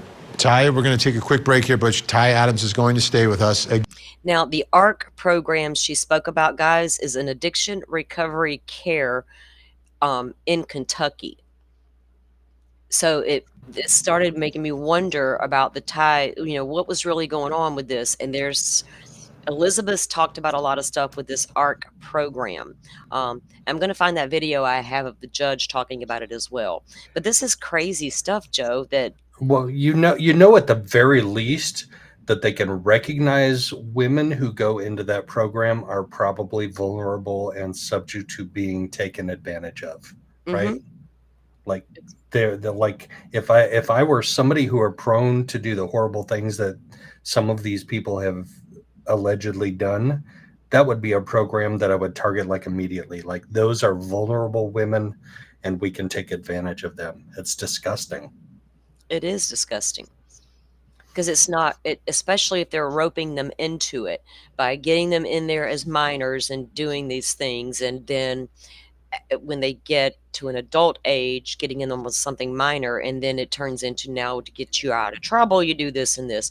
It's a vicious, like a ring, like she said, like a brothel type situation. And it's sad that they've had to go through that. And it's probably a lot of the women in that, or young girls in that town who weren't, as wealthy as a lot of the prominent people in town. You know, Appalachians are like any tiny town in America. There's poor people who barely make ends meet, you know. What are you going to do? You're in such a tiny town. How do you get out? How do you make it better? And then they're like, oh, I got a little money, and you know, this is not that bad. And then all of a sudden you're on probation, parole for the rest of your natural life, and you can't get your kids back, and you're forced to have all these episodes in these apartments and houses with swings and stuff and mirrors. I'm like, I can't. How many of them stay addicted to drugs because they've realized they got themselves involved in something they can't escape from? It's a really bad situation. And to treat their pain, just to like numb the pain. Yeah, Just exactly. Of what they're going through mentally, and especially they're fighting to get their kids back, and they think I'm on the right track to get the kids back. I can't believe I lost them to start, you know, all these, so many different things. And we all know, well, I don't know if we all know, but a lot of times when you become a part of the system, it's super hard for them to get out of the system, especially if you get if you get papers. Like if you go to jail, you do your time, you serve your 30 days, 60 days, 90 days, whatever it is, you walk out with no papers, meaning you're not on parole, you're not on probation, nothing, you're good. But to keep you in the system, we're going to stick you on probation. And the second you violate the probation, you're right back. So any small violation could get them right back, and then they're in there. It's hard for some of them to overcome some of that and get out. Now, a lot of times they just do it and don't care, and it is what it is. But it can be difficult for some of them to get out of it once they're in it. Yep. Again, folks, this is her story. It's a huge. I'm sorry. I'm going to take a break for 5. I got to make a phone call. Okay, you're cool. Huge scandal out there. I just want to read this response, though, from the AOC before we go here. The Kentucky Administrative Office of Courts has no record of receiving information suggesting misconduct by Judge Mullins.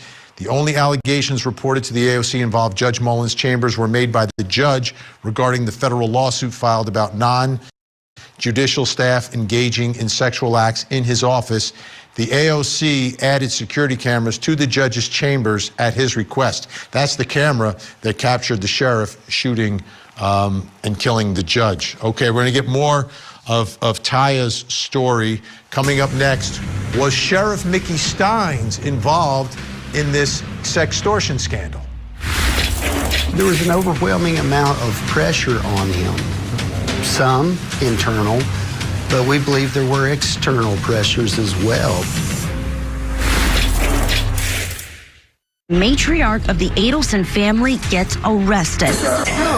Donna Adelson is facing charges of murder, the death of her former son-in-law, Dan Markell. Prosecutors say a bitter child custody battle was the motive for the murder-for-hire plot. Now that Donna has turned into a defendant, what's next for the Adelson clan? Creepy lady. Now that the ship is really sinking fast, blood doesn't matter that much. The Matriarch Mastermind Murder Trial. Live coverage weekday mornings, only on Court TV.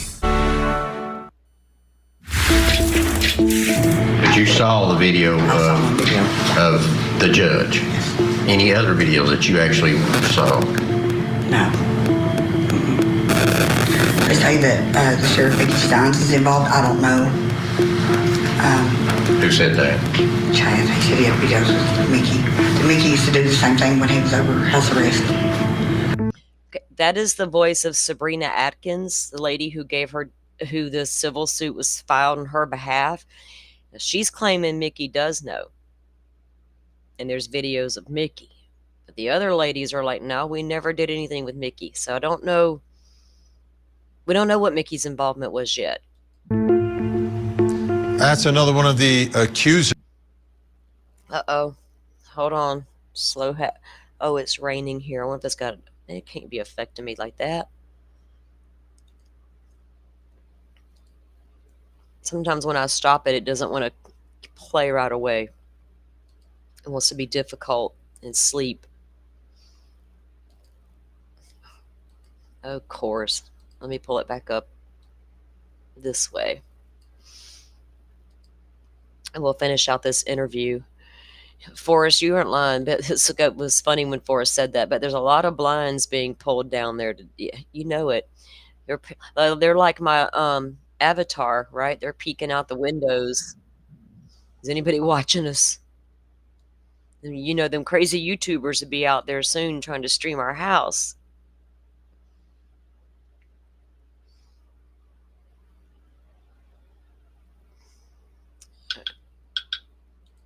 Hold on, guys. Let me check something. My video's not working. There it comes.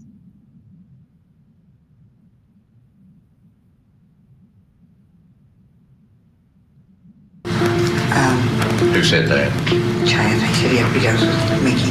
Mickey used to do the same thing when he was over house arrest. That's another one of the accusers. So Mickey used to be over the house arrest stuff when he was the bailiff for the judge. Remember? And then Mickey goes on to be the sheriff. So was Mickey taking part in these escapades when he was the bailiff? Talking about the judge and talking about Sheriff Mickey Steins and their connection to this sextortion scandal. And that brings us to the next question in our investigation, which is about the man accused of murdering the judge. Was Sheriff Mickey Steins involved in the sextortion scandal? Was he a part of this? Was he one of the higher-ups involved? Still with me, former inmate Taya Adams, who's been speaking out about the alleged sexual misconduct by the judge here. Taya, again, thank you so much. Was Sheriff Mickey Steins involved in any of this? I don't know. I know that he was never inappropriate with me sexually. He was always just professional with me. Like, he was firm, and he's taken me to jail before and stuff, but he's never crossed that line. So I don't know, like, what else he might have been involved in, if anything, but not with me or anybody that I'm close friends with. Okay. Now, from your perspective, is there any way that the sheriff of Letcher County wouldn't know about what you've told us about, these sex parties and other things that are going on? No, there's no way he didn't know. Everybody knows. Everybody knows. It's common knowledge out there. Mm-hmm. There are hundreds of victims. That's not an exaggeration. Let me ask you this. I want to get back to the judge for a second. At any point, were you with the judge when he was a judge? You told us the story when you were a teenager and he was one of the lawyers. How about as a judge? Yeah. Yeah, I've had many court cases that I've had to deal with him in a personal manner to deal with. And what happened? Favors for diversion, favors to pay a fine off, take care of a ticket. I mean, when and where would things would these favors be paid? In the chambers, somewhere in the courthouse. There's rooms all over the courthouse that I've been taken to over the years. I've met him like at the strip job in Whitesburg, different places of residence. And at the courthouse, daytime, nighttime, mm-hmm. When? Mm-hmm. Both. Like during the business. Whenever they felt their fancy, there, Vinny, let me dial a friend. Let's phone a friend. Vinny. She clearly states it's happening all over town, all hours of days and night. All they had to do is pick up the phone and call one of them. Or go down to the jail and take one out of the cell. That's insane. I think there's a possibility.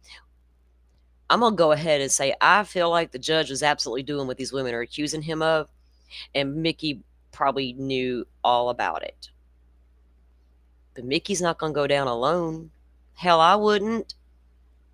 Business day, while people are engaging in business in the courthouse? There have been times, yes. Wow. And when was the last time you had contact with Judge Mullins?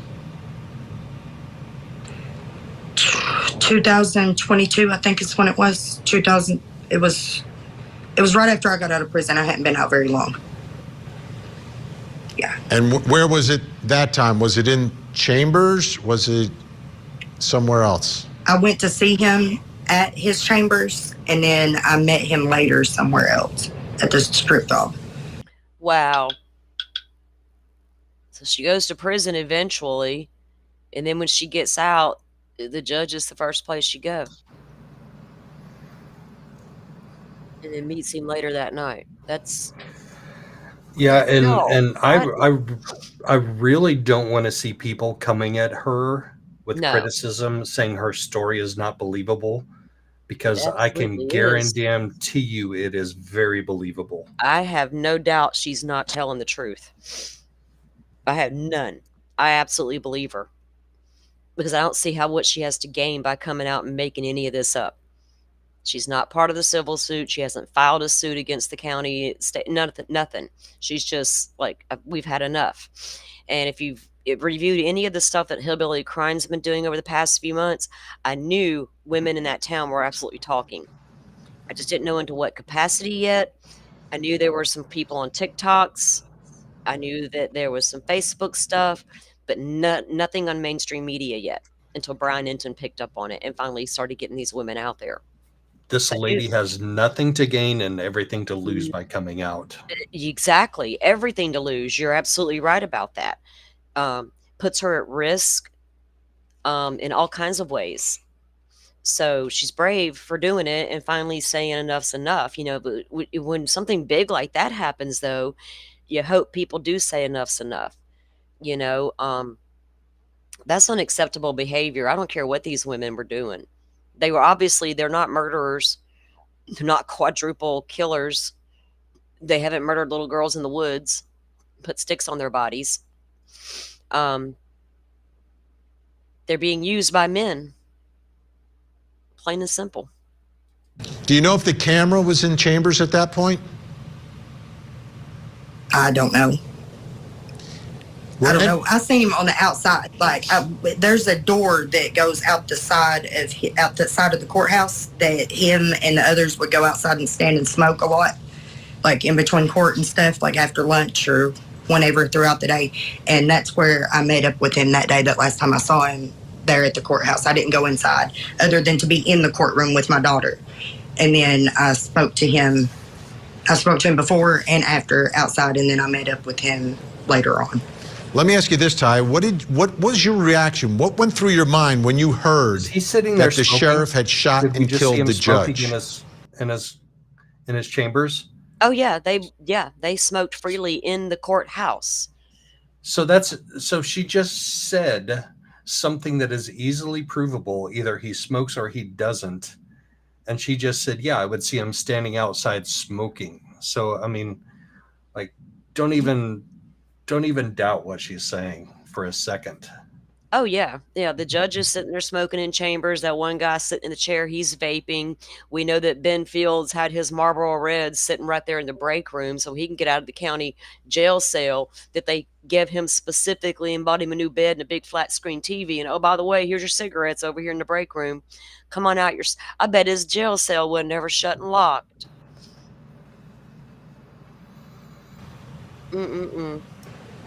Finally, somebody has to look. But we can throw the women in jail and then get them over here to trade us some sex for their ankle monitor. But here, Ben, here's you a big bed and a TV. What in the world? You can see what they're doing here. They can't look away anymore. We have a chance to get help. People can't look away anymore. I know I can't. Because, wow. I can see the pain in her eyes and on her face. And it breaks my heart because the entire society that they lived in from the top to the bottom was just corrupt and consuming them. Yes, exactly. For their pleasure. Exactly. What a disgusting community. Very much so. Look at the pain on her face. Like you can just see it. You know, and for them to say people knew and this person and that person was involved and that higher up there and that higher up there. Y'all take your little bit of money and shove it straight up where the sun don't shine. Involved in any civil lawsuit or anything at this point? No. Has anyone from the state? I just want my freedom, and I want these people to be able to get their kids back and have a better chance at a future. We just want our freedom and our kids. We want to be able to rebuild and to heal. Has anyone from the state police or the attorney general's office or from the federal government spoken to you about these allegations? No, and we've been trying to get word out for a very long time. The attorney general was approached and he just kind of blew it off. There's a video of that interaction floating around on social media. Oh, we need to find that interaction. He just blew it off. Oh, yeah, we do. Yeah, we do. I'm going to see if Hillbilly's got it. I'll email her. I think I remember there's a lot on Facebook about this case, so I have to go do some research. It goes from the top to the bottom. Mm-hmm. And so why, now that she's speaking out publicly, why aren't investigators knocking on her door?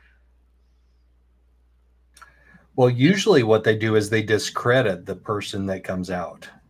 Certainly will try. Yeah. But if she's going to come out here and lay out her history for us ahead of it and get the jump on it, that's just as well too. Because then she's got nothing to hide. And she, nobody can say, well, you did this and that. So what? So what? We got a man sitting in prison accused of murder. I'm talking about Rick Allen. We don't know if he did or didn't do it, but so what? So what? So what if she's got some drug history in her background? It doesn't make her a liar. And I haven't seen too many people come out and say negative things about her or what she's saying.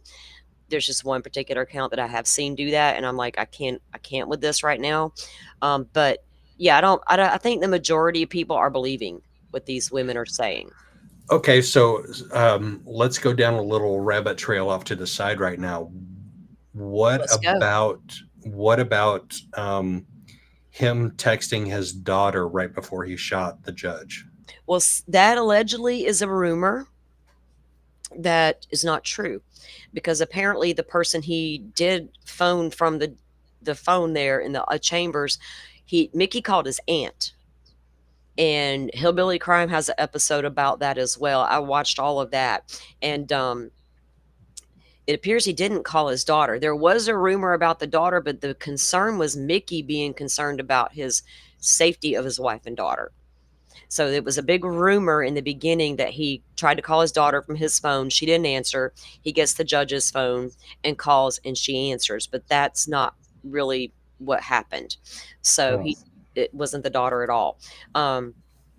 And I know they have the phone records and all of that, so it'd be interesting to see those for sure to verify. You know what I'm saying? Oh, yeah. I want to see me a little Nick Balance in court. I know it's not going to be Nick Balance, but it's going to be like Nick Balance. Yeah, it's going to be a look-alike Nick Balance. But yeah, it's going to be interesting to see that part of it. Did you see the FBI? The FBI expert, cellular expert in Donna Adelson?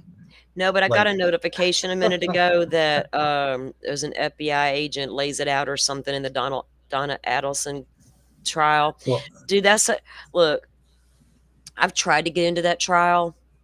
I can't either. I cannot either. Nope. But I might go watch the FBI's testimony. I always like that. well, yesterday morning, I think it was, there was a really attractive FBI agent that was testifying. And I'm like, okay, ladies, I saw Nick Balance in person, and he was slightly better looking than this guy. I can testify to that. He didn't have quite as nice a hair as the FBI agent that we saw, but he was still good looking. Yeah, I like his voice too when he testified in Chad Daybell's case. That's how long I've known about Nick Balance.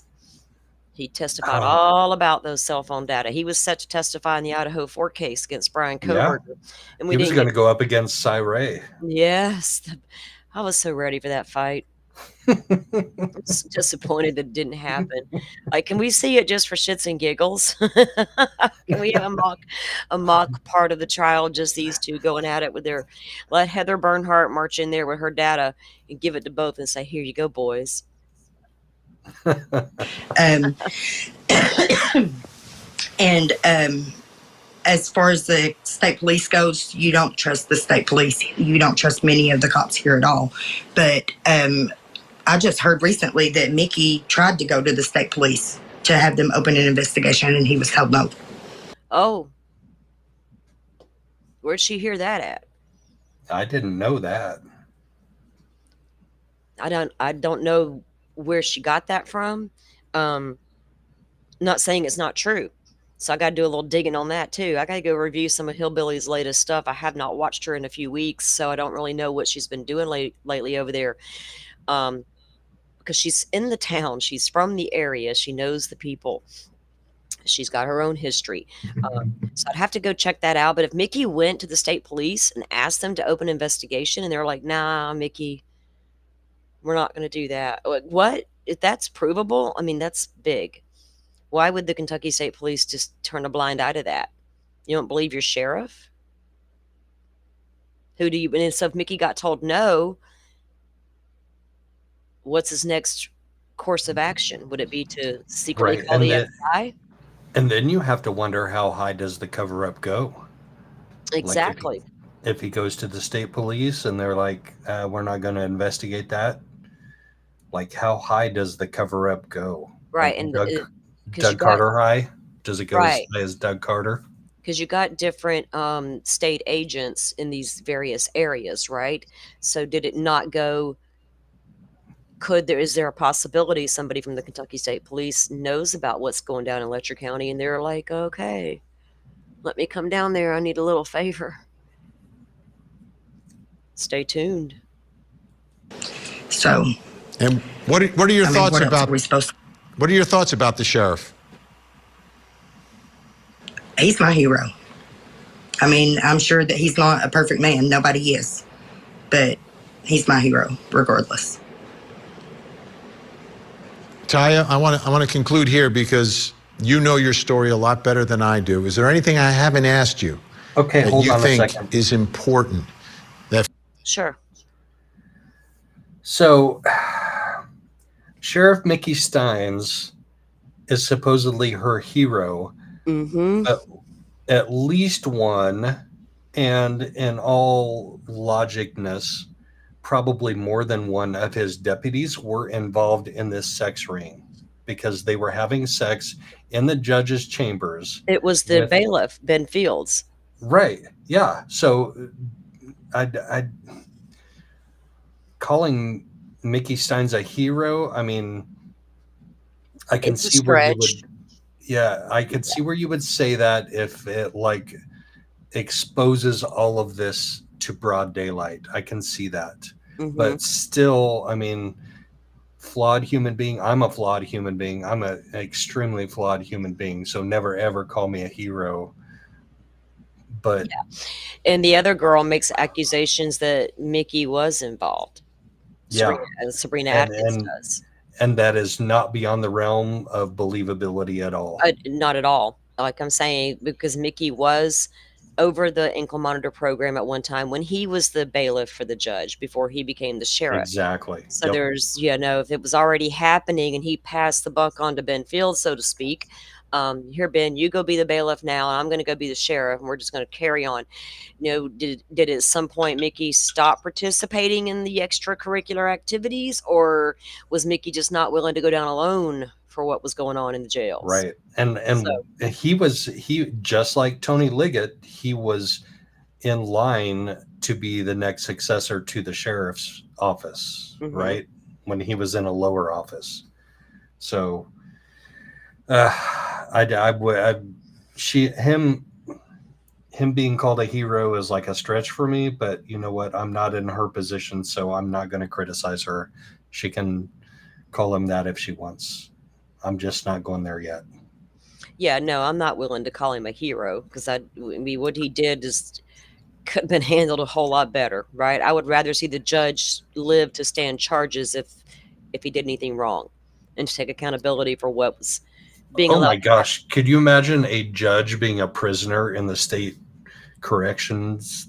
No, they'll move him out of state and it would never be known he was a judge. They would try to keep that secret. It's like when cops are incarcerated and go to prison, they have to go to extraordinary measures to keep them safe because they're a target the minute they walk in that building. He's so cute though. Yeah.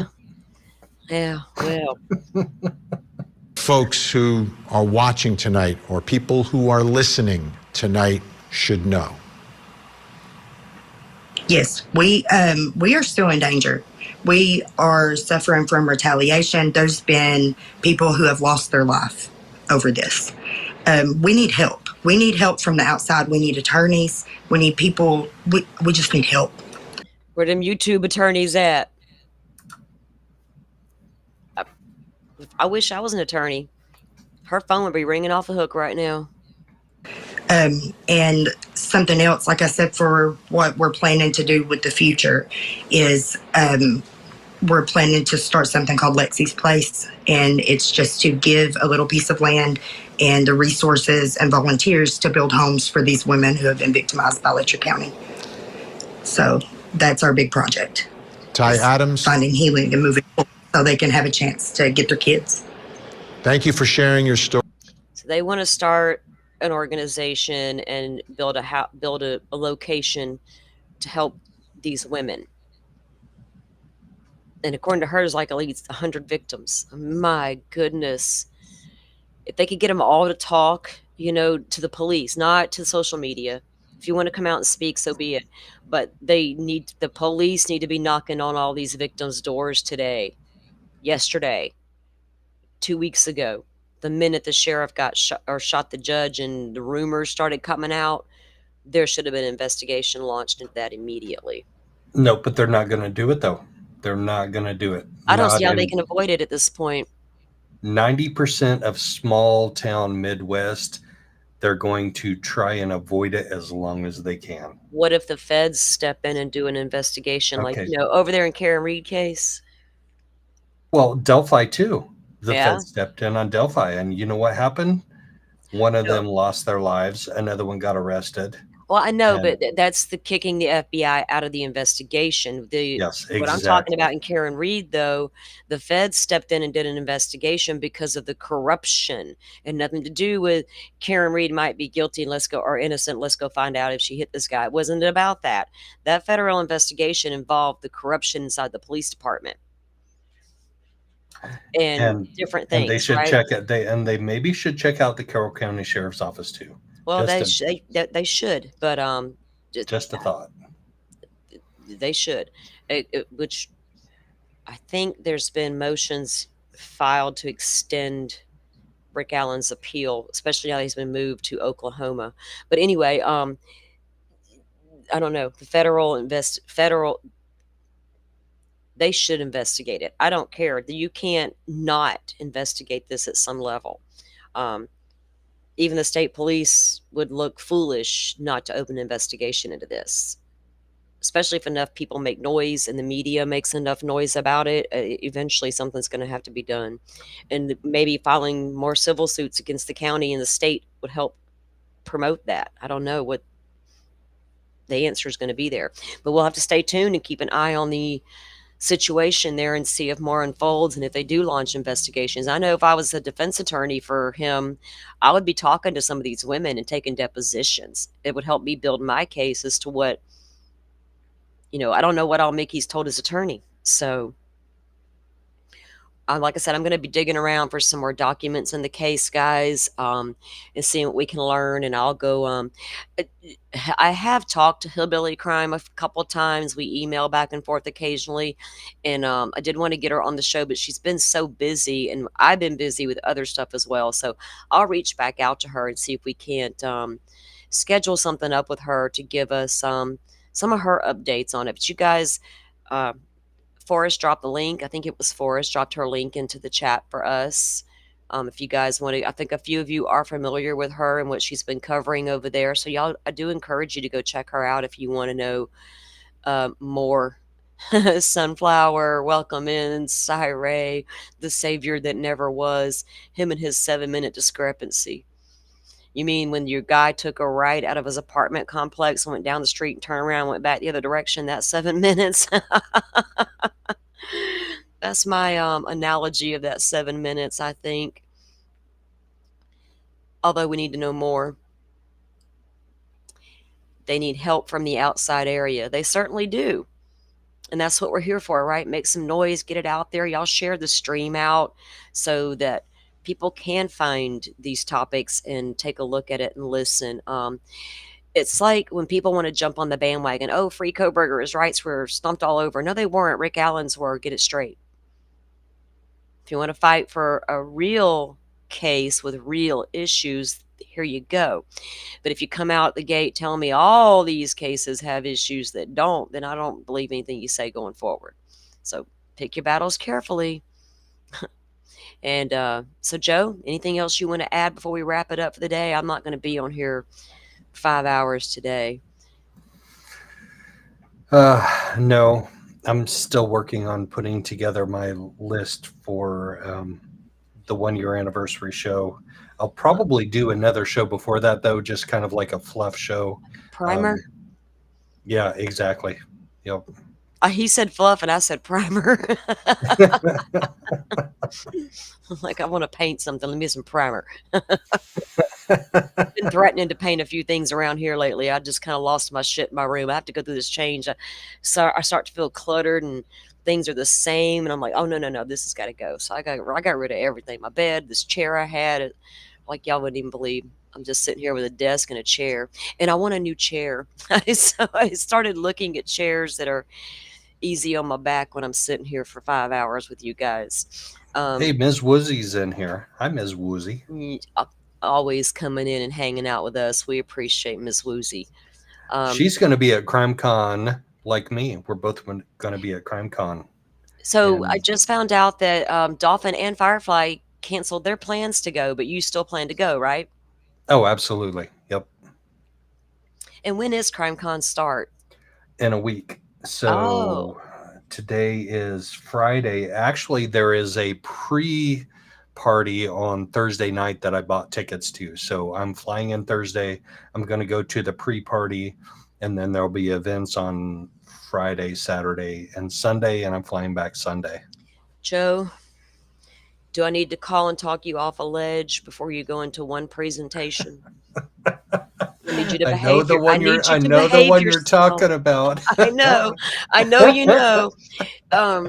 I need Joe to behave. Miss Woozy, I need you to make contact with Joe and follow him around and make sure he stays in his lane, because we're trying to get to the bottom of something. Let him talk, Joe. I'm not staying in my lane for that. I will not stay in my lane for that. I will ask a difficult question, and if I don't get an answer to my difficult question, then I'm not going to be happy. Will you live stream it or record it and send it to me?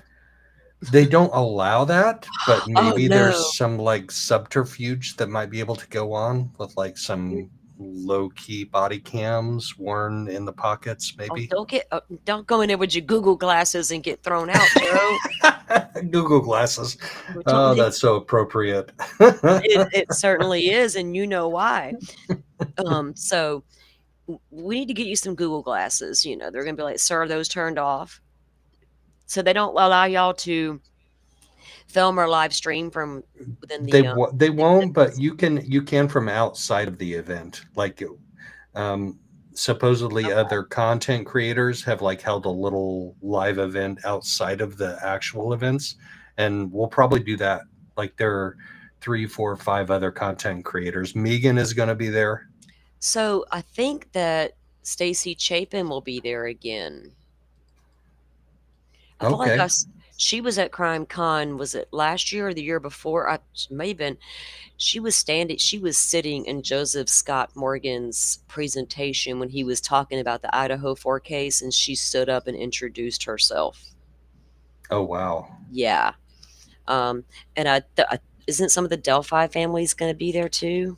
Mum's the word. I'm not saying anything about Delphi right now. No, I mean the list of people. The list is out there. It's out there, yeah. But I looked at it the other day, but I can't remember. I'm not saying anything about any awards presentations or anything else. I'm not saying anything. Good Lord, I still need you to behave, and you just, y'all know it has to pertain to Delphi, right? The guy's just pulling your leg right now. Yes, she is speaking. So we got all the speakers. Let me see, guys. We got Ice-T. Hold Oh, up. I love him. I Let me actually pull up the love him. screen. Okay, I we love gonna need Ice-T. some autographs, Joe. Let's see. Look at here. We got Ronan, the certified good boy. Ice-T. Dan Abrams. Steve Answorth. Jamie Albright. Blaine Alexander. Nicole and Jemmy. Vincent. I have no idea who 90% of these people I don't are. know. Ashley Banfield. I know Ashley. I know her. I don't know any of these people either. No, why?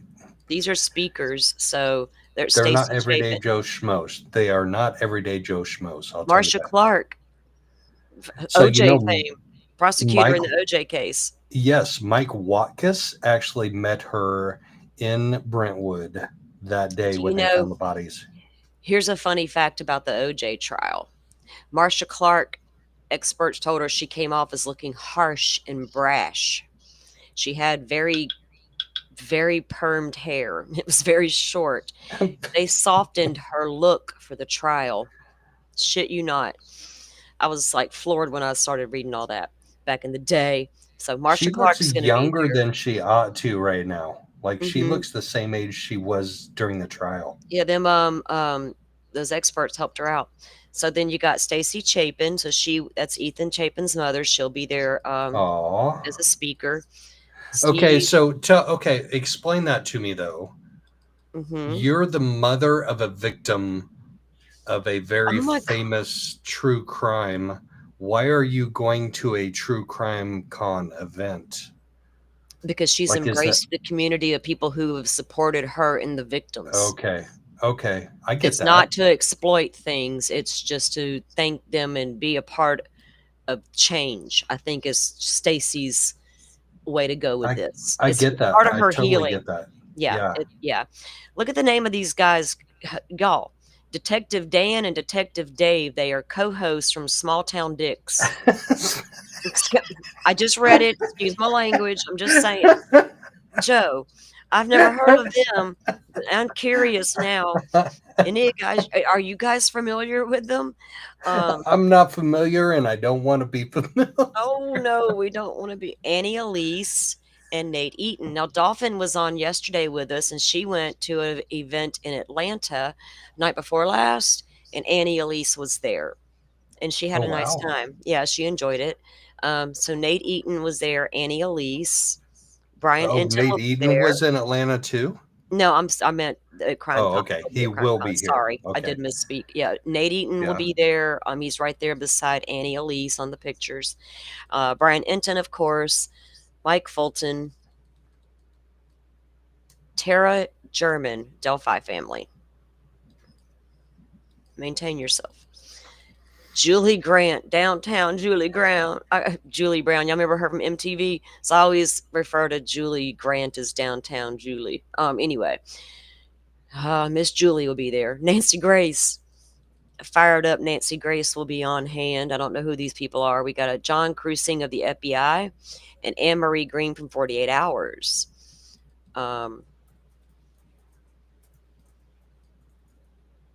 Chris Hansen. We know who he is. I do anyway. Isn't he from like the Dateline people? Chris Hansen is the To Catch a Predator. Oh, okay. Look, Ray Hermosillo. Yeah, like I saw him at Lori's trials multiple times, and he's short, but he is honestly he's a hero of mine. Oh yeah, I love Ray. And to hear Ray talk. Solving that crime when he had just got promoted to detective is just one of the best things ever. Ray's a really good guy. He's a good cop, and I don't mind supporting him at all. And I love hearing him talk on panels. He was actually on the docket one day. He was in chat with us, and he got up on panel. No way. He was in the chat with us and chilling. Then he got up on panel, and Eric did an interview with him.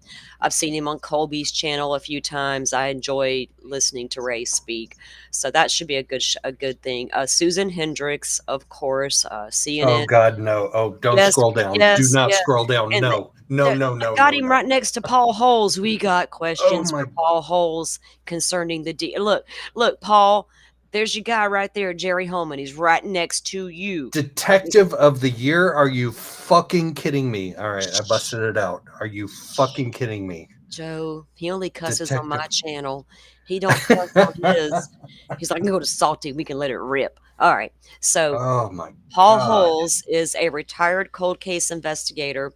Oh, he also co-hosts Small Town Dicks. Did not know that. Paul Holes is also a investigator that helped catch the the Golden State Killer using investigative genetic genealogy. He was brought in at one point to help Delphi with DNA that they had, but it didn't match Rick Allen's. Guess whose DNA they didn't find at the scene of the crime? Rick Allen's. Anyway, Paul Holes right there, Jerry Holman, that guy. Anyway, we got questions. We got questions. Okay. And then going do down, have- we got Matt Johnson from Court TV. Mother Knows Death is the name of her show. Oh goodness, is that about mommies who kill? Beth Karas, I know who she is. She is a reporter. She's been around for years. Mike King of Profiling Evil. Josh Lank, Delphi family. Who the hell is that, Joe? I have no idea. I saw that name Lank and I thought my mind went to Karen Reed. I'm like, what's up, Lank? We need to know. This is the schedule of each day's of speakers. Okay, I thought it was going to give us a little more on that guy. Okay, I don't know who Josh Lank, like a cousin or something? I don't know. Never heard of him. Derek Levasseur, he's from Crime Weekly. Got Anjanette Levy's going to be there. Who? Who's Anjanette Levy? I don't know her. I hear she's got a YouTube channel. I like her a lot, actually. Yeah, Anjanette's like my girl. Nick McClellan. What the? Where did that picture come from? Where did that picture come from? His professional headshots he had done down at the Glamour Shots. What, like 10 years ago, maybe? Of course. That is not a current headshot. We got the Othram guy is going to be there. Oh, that's cool. They're I love always, Othram. they're at CrimeCon a lot. Natalie Morales from CBS. Jim Murray from Inside Edition, Joseph Scott Morgan, host of Body Bags. Like I was telling you guys yesterday, if you go wherever you get your podcasts, Joe's got a couple of episodes on the Idaho 4 crime scene and what it means. There's really good listen. So I encourage you guys to go check that out. Aaron Moriarty, 48 Hours. Matt Murphy. We see him a lot on the YouTubes. And I think he does court TV appearances now as well. I don't know a lot of these people, but a lot of them I do. Becky is going to be there. Becky Patty is going to be there. I didn't know that. Oh, yeah. She's always at CrimeCon, dude. So if she's going to be there, is Mike going to be there too? More than likely. And I don't know if Kelsey will go this time or not, but I will see if we see Mike on the list. She's usually on stage somewhere with Susan Hendricks. Joe Petito and Tara Petito will be there. Gabby's dad and stepmom, bonus mom. Oh my gosh. Vinny Politan. Who's John that? Quinones. I love me some John Quinones, man. John Ramsey. John Bono's dad will be there. We have some things to talk about him. Butterfly. Who we throwing the darts at, girlfriend? Tell me. She's like, oh, wait. I think I know now. There's a good idea, Joe. We can get us some darts and start just going at it. Wouldn't that be cool? Wouldn't that be cool to have like a virtual dartboard and like put up some of these pictures? Colby's going to be there. I hope he's doing well. I hope too. he's doing well. Like getting over his fungal virus, whatever that thing is. The meningitis that caused his illness. Colby will be there. We support you, Colby. Peter Van Zant from 48 Hours. Jim Schmidt and Nicole Schmidt, Gabby's bonus dad and her mom. so good that you can see a good blended family that got along and can still support one another after all they've been through. So then we got Kelly Siegler. Oh, nice. I would love to go listen to her. Cold Justice. I have watched her so many times. I binge watch her show sometimes. She's really freaking good at her job. Let me just say that. I don't know any of these people that we're scrolling past. Holy cow, there's a lot of people on here. Yeah, I would go to the ones that I know of. So we got Callahan Wash and John Walsh will be there. John Walsh is another OG. It certainly is. My nephew is named Adam because of what happened to Adam Walsh. Oh, wow. My Oh, my sister was gosh. pregnant when he went missing. And when she gave birth to her little boy, she's like, his name is Adam. And so Oh, I have a wow. nephew, Adam. Anna Williams will be there. That's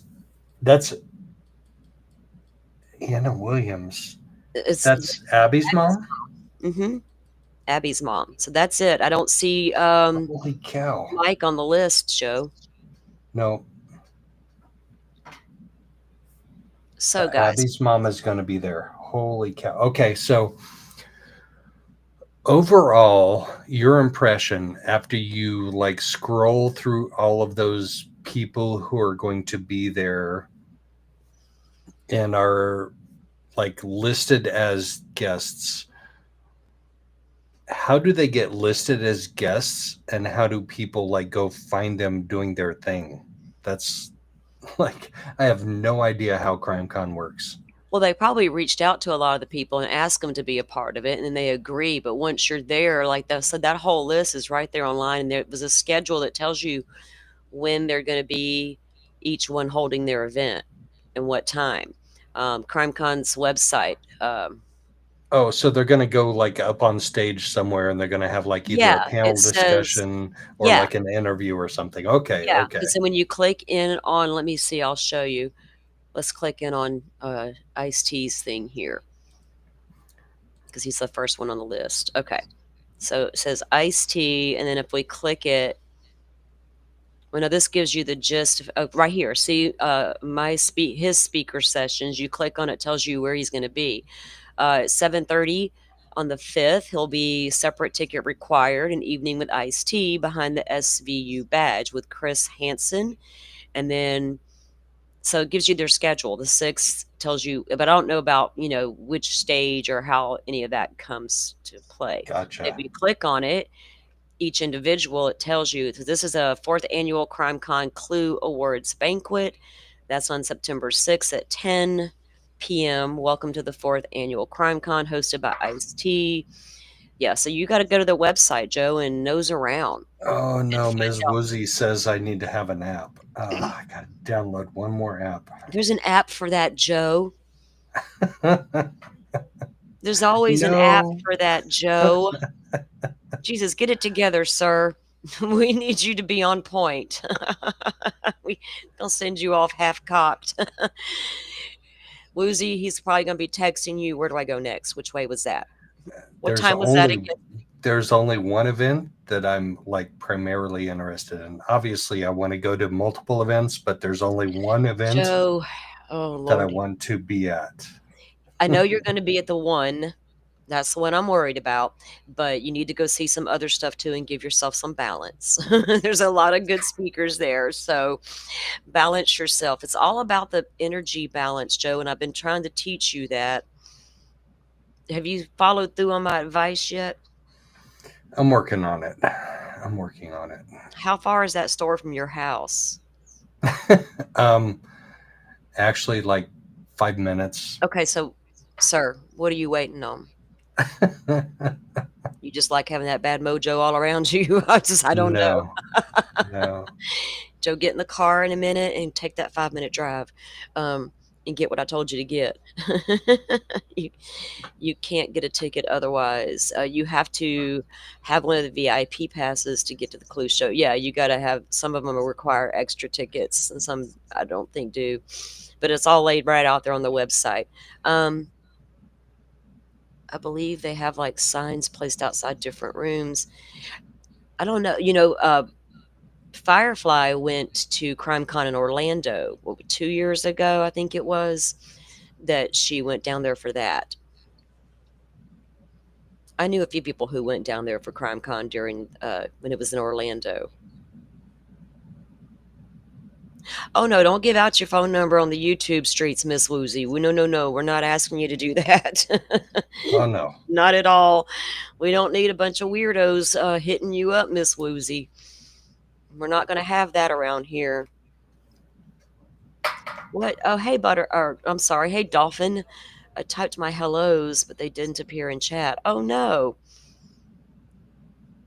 We got some weird energy coming in. Wouldn't let Dolphin post her hellos. Well, Dolphin, we're about to wrap the show up, but at the if you want to go back and review, there's some more. We had our little more of our Mickey Steins discussion about the witnesses, women who are coming out making the allegations about what's going on in the town of Letcher County. Seems to be a lot happening in Letcher County.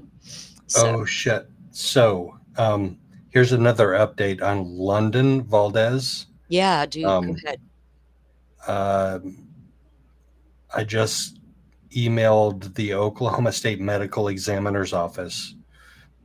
They were supposed to have a report to me within 90 days. It's been less than 90 days, so they're a little ahead, but they're going to release a preliminary report probably today, and then a final report in 10 days on London Valdez. So I am going to be going live on that. I need to give an update on London's story. Oh yeah, when you definitely, because I was Joe you did a whole live on it over on your channel. It's a horrible story because her body laid out alongside the road for 5 days. 5 days in like rural Oklahoma. And her family has to deal with that, but they also have to deal with the medical examiner's office holding back on the report for, God, that was June, and we're in, so 2.5 months. It's been 2.5 months for her family to know what happened to her. Well, so that's coming down.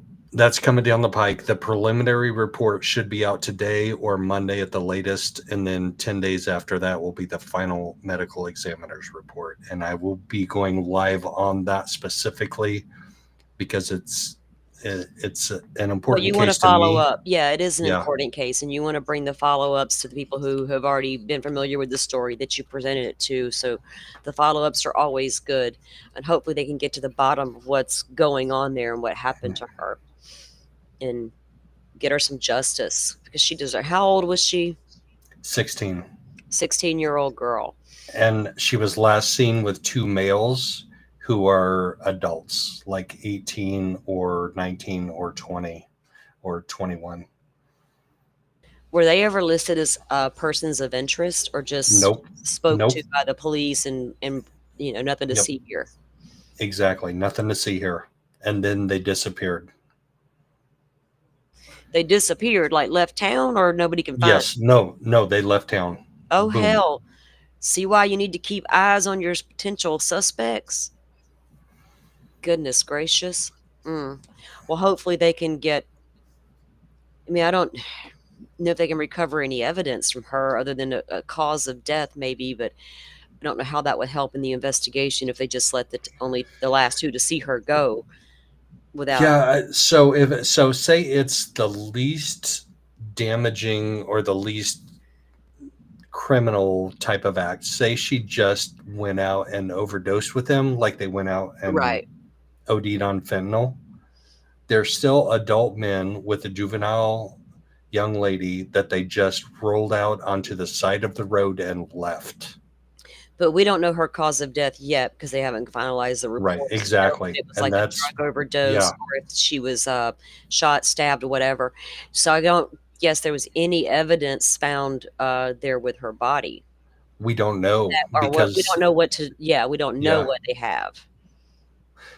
So that's why the state medical examiner's office report will be critical to us finding out what happened. Thank you, Kel, and welcome as a member. We appreciate that. Welcome to the lead investigators. I'm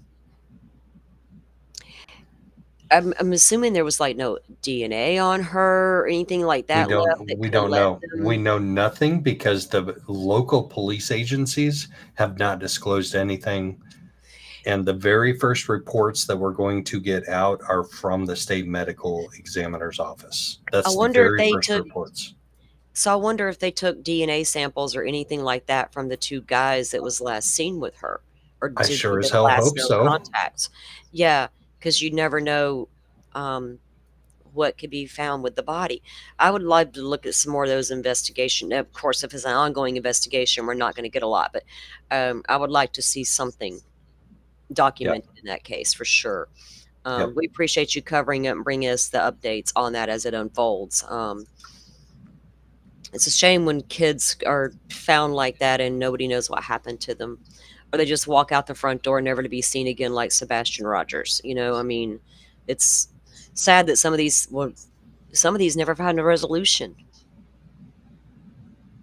Sometimes you just don't ever know, and it's hard for us to wrap our heads around how crimes could be committed this day and age and be unsolved. Cell phone data. Did they even take the guys' phones? Did they look at their data to see their locations that night? There's a lot of unanswered questions still with that case. So we'll look forward to your reporting on that, Joe. We appreciate it. Dolphin says, I had to get up to go feed my deer. She was standing outside on the patio looking for me. She's got that deer so spoiled, guys. I told her we've missed our update videos on the deer. Oregon DOR took $500 out of this paycheck and was all my crime. Oh, goodness. We can't miss Woozy. What the hell's wrong with them?